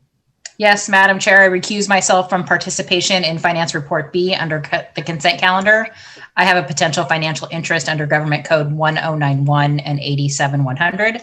My husband works for a subcontractor who has done work for the payees. Thank you. Any further discussion? All in favor, Dr. Benitez? Aye. Mr. Miller? Aye. Mr. Otto? Aye. And I vote aye. Opposed, passes 4-0 with 1 abstention. Business Department Report. Move approval. Second. Discussion. All in favor, Dr. Benitez? Aye. Ms. Kerr? Aye. Mr. Miller? Aye. Mr. Otto? Aye. And I vote aye. Opposed, abstentions, passes 5-0. Purchasing and Contracts Report. Move approval. Second. Discussion? All in favor, Dr. Benitez? Aye. Ms. Kerr? Aye. Mr. Miller? Aye. Mr. Otto? Aye. And I vote aye. Opposed, abstentions, passes 5-0. Now we go to superintendent items. Dr. Baker. Thank you, Mrs. Craighead. I have 2 items tonight that fall under superintendent's items. The first is the quarterly report for the Williams lawsuit settlement. That is a standard report. There were no complaints and therefore no needs for resolving complaints. And so this is an information item that we will be submitting this on behalf of the school district to the county office.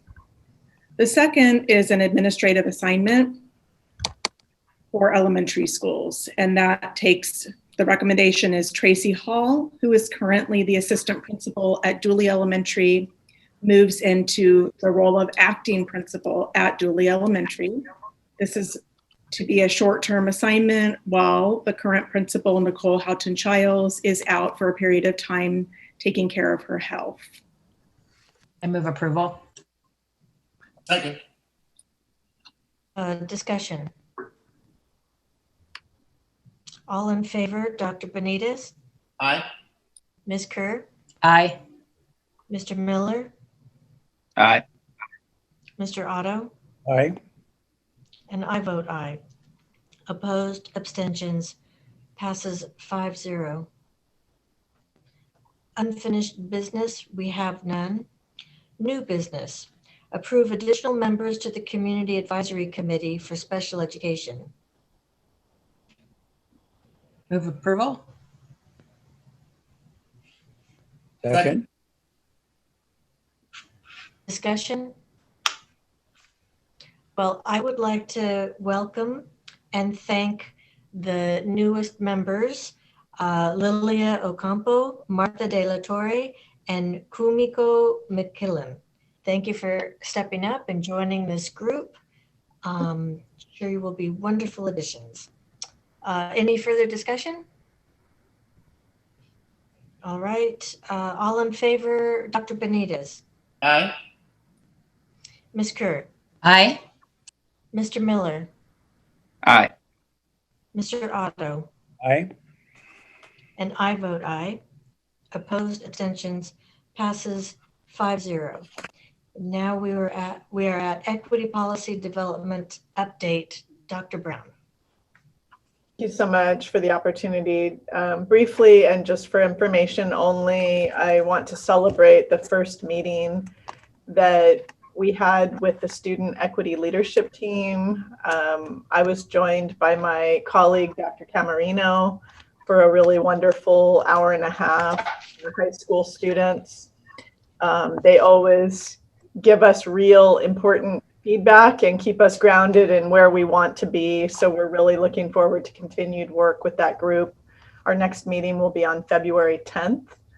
And then also looking into next week, we are celebrating already the first meeting of our district equity leadership team, 30 participants who are going to provide some very impactful input and information experiences for us as we work toward the development of an equity policy and grow our work into whatever wonderful next steps the group wants to take us. Our first meeting will be on January 21st, and our steering committee has been working diligently this week to reach out to all of the members so that everyone has a personal contact prior to arriving at the meeting next week. So more to come, but celebrating those two things tonight.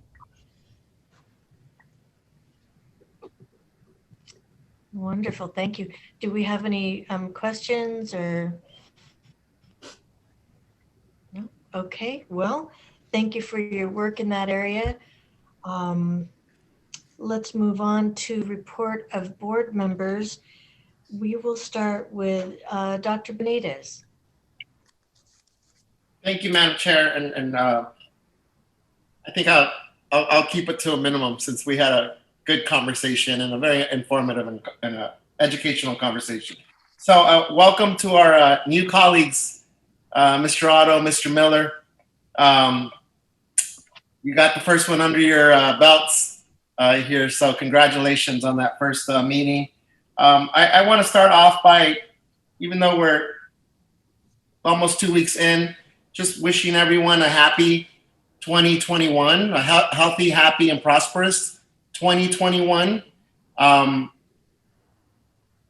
Wishing grace for everyone in the midst of our national political climate. And I like something that Mr. Otto mentioned about having confidence in our district. And I think all of us appreciate that acknowledgement, Mr. Otto. I'm only 2.5 years in. And again, even when I don't agree or for the questions that I bring up, it's still anchored in trust and confidence that we are moving in the right direction and that we are listening and that we are upholding the value of trying to do what's best for students and our community's vision for student success. I'll just add two more things. I'm going to, I think I mentioned in December that I've been holding virtual community office hours. I'll start those up again next week and be glad to share with our exec staff and our colleagues what the vibe is in District 3 from those meetings. I want to thank Dr. Brown and all the members of our equity team and the advisory group as well. I'm looking forward to hearing about that work advancing, and I think it's couldn't be more timely, right?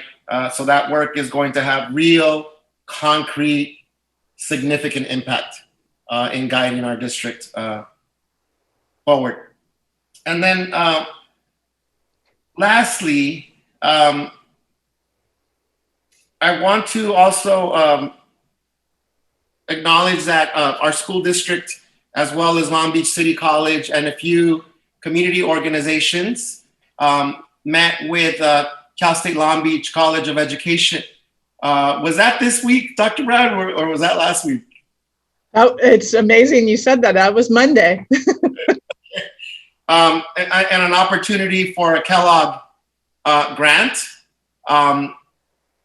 And based on being innovative around racial justice and in particularly for our Black communities. And so just wanted to highlight that our collaboration with Cal State Long Beach, with our community partners, and with LBCC is full going this calendar year. And hopefully, even if the grant isn't awarded, there's a good conversation across our systems with community partners aligned with the equity work and particularly lifting up Black voices that our district is engaged in. So thank you, Dr. Brown, Dr. Zaid, and Dr. Williams. But the best thanks that I want to give to is to the 2 LBUSD students that I think were at the core of, one, the importance of centering around student voices. We can talk about empowerment all day, we can talk about equity all day, but the student voice through the lens of empowerment and equity, I think could not have been highlighted better. And I was so proud of the contributions that the 2 LBUSD students made. I would love to say their names, but I want to keep that in confidence because I didn't ask them permission to share their names. But if Dr. Brown, if you're at liberty to share their names, because I didn't ask them, feel free to do so. Oh yes, thank you. Anaya Lewis and True Jones, who are both Millikan students, and they did such a beautiful job representing us. They made us very proud, themselves proud, and I'm sure their families are very proud.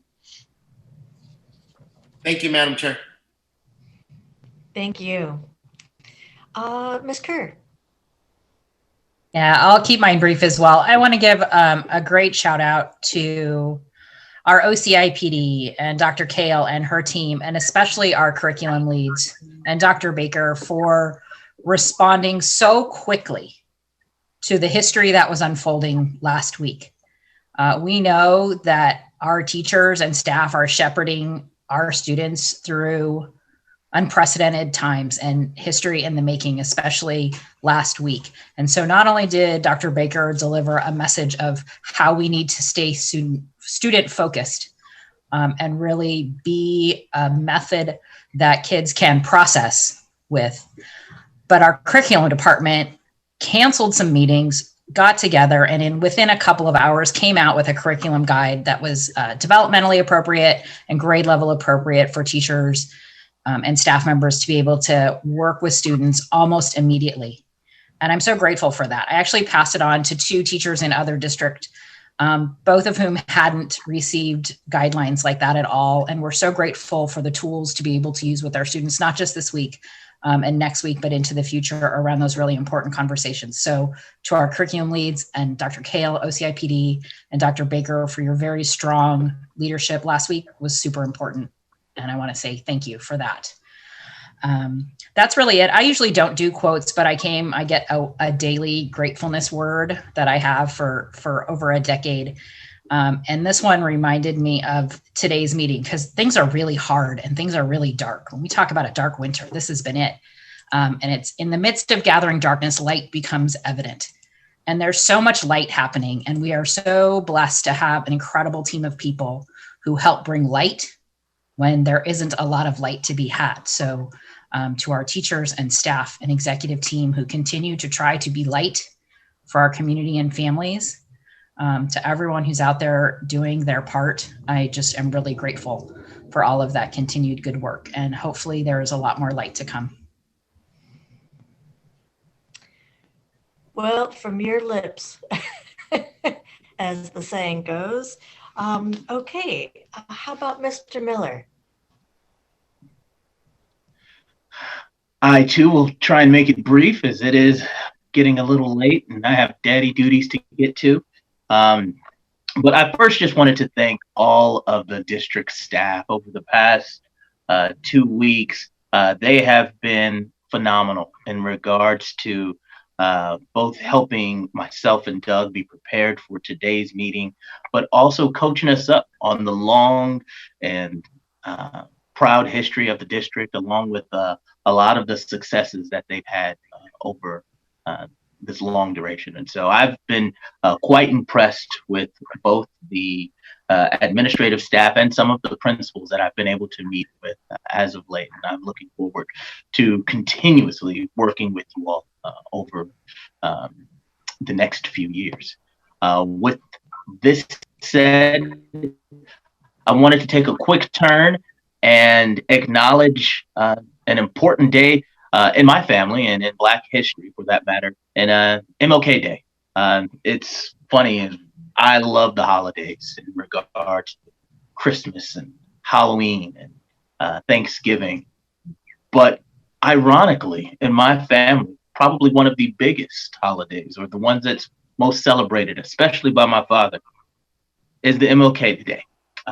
He has always been quite impressed with the great work that Dr. Martin Luther King did in social injustice. And let's make sure that we emphasize one important component to that name that often gets remissed, and that is Dr. Martin Luther King. As not only was he a great social justice advocate, but he was also very well educated and got his doctorate before he was 25 years old.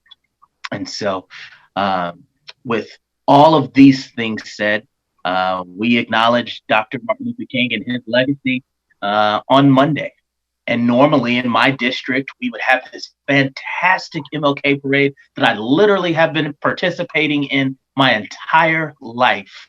And unfortunately, due to this pandemic, we won't get the opportunity to do so. But I've been quite impressed with the big legacy that my friend, Dr. Suli Saro, has taken in getting ingratiated as the new 6th District Council member, and had to hit the ground running with hosting this year's event, which will be virtual. And they'll be doing this in concert with Dream Creator Studios.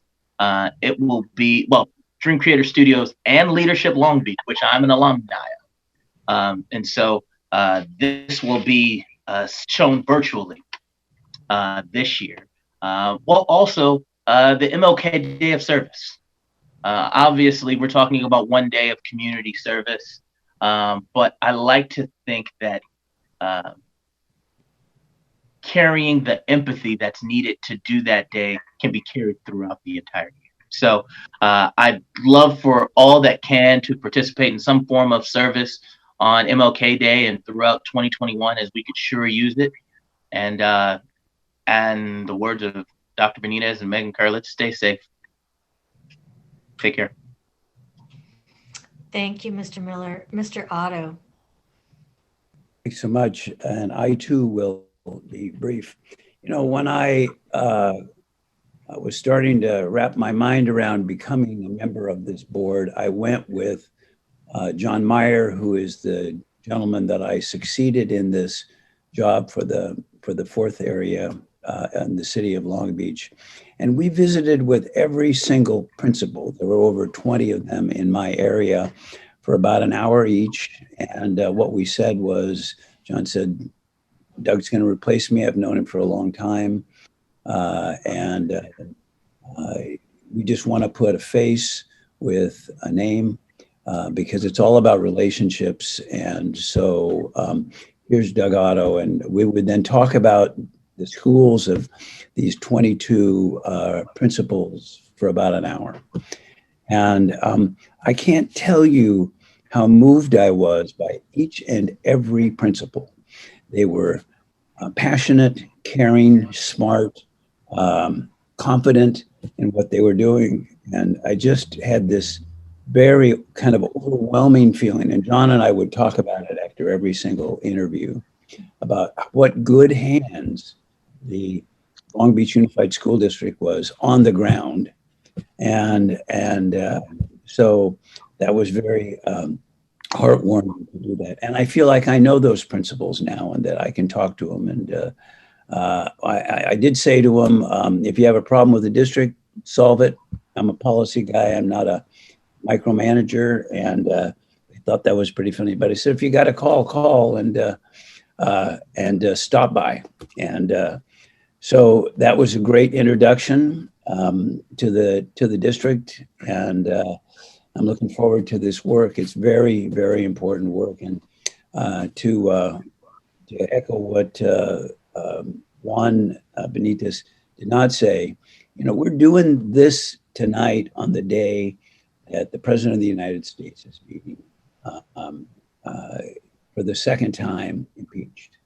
And I can't help but think this is all going on, and yet this is a democracy that works, and it's continuing to work. This board, this public service that we're all performing here, and the good work that we do because of our community. You know, when I got sworn in on the 15th of December, I was sworn in by Dr. Baker, by Luann Bynum, who is the president at Long Beach City College now, and Jane Close Conley. We are, it's the Long Beach College Promise. It's been around for 15 years now, and it's so important. It's gone nationwide in terms of the contributions that it makes. And Long Beach may be the only place in the United States where you can go pre-K through an educational doctorate along one street, 7th Street. And Long Beach, education in Long Beach is very special. And we're going to try and make it and continue to be special. I'm looking forward to working with my colleagues on this board and the exceptional staff that we've got. And that's all I've got. Thank you. Well, I'm going to continue Ms. Kerr's theme of bringing in some light. So tonight I'm going to highlight a teacher at Avalon. His name is Jim Corboy, and he teaches 5th grade robotics, 7th grade science, and 8th grade physics. And he has set up his garage to be a classroom, and he entertains the kids with science experiments and keeps them engaged So I just want to say, thank you to Mr. Corboy and all the other teachers that are going above and beyond to make this time special for our kids, to do everything in their power, to teach our kids in this overwhelmingly challenging time. So thank you to all of our teachers for that. Let's see, next on the agenda is the superintendent's report. Thank you. So we started the evening introducing Wisdom Holland from Lakewood High School. I also want to acknowledge, in addition to being the ASB president, she's on the Superintendent Student Advisory Committee and has just brought great voice to that committee. But tonight I do want to read about a number of our students to continue this idea of bringing in the light in a really dark time, a time that can feel so overwhelmingly sad. I know for me, though, keeping focused on what students are doing in this time is a way to keep myself going and to think about the future that we have in Long Beach Unified School District. So Dr. Benitez and Dr. Brown have already talked about True Jones and Anaya Lewis, but I do want to say their name again. They were our student participants in Catalyzing Black Educational Equity in Long Beach, exploring possibilities for a grant that Cal State Long Beach hopes to make, and you've already heard about them. Second, I want to just tell you briefly about a group from the Student Advisory Committee, from the Superintendent Student Advisory Committee, that participated in something called SABLE, Student Advisory Board on Legislation in Education Conference. On their own weekend time, we paid for their registration fee, and they participated in 2 days of active work around legislation, culminating today in a presentation to the Joint State and Assembly Committee on Education. And so one of our students was actually a presenter and just spoke so eloquently. And that is Cameron, I want to say her last name correctly. Let me find it. Cameron Moore Woods from Cabrillo High School. She was the presenter. She was joined by Maya Bryson from Wilson, Megan Lane from Poly, Katrina Doyle Jacobson from Renaissance, who all were a part of the SABLE convening, beautifully representing Long Beach Unified School District.